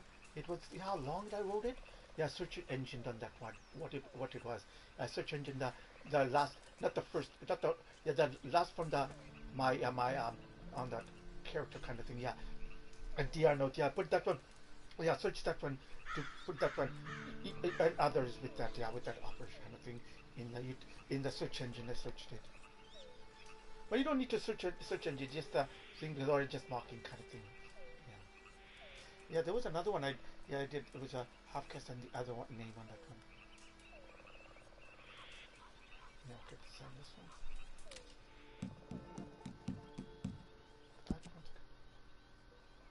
This guy should be more correct. Let me decide how.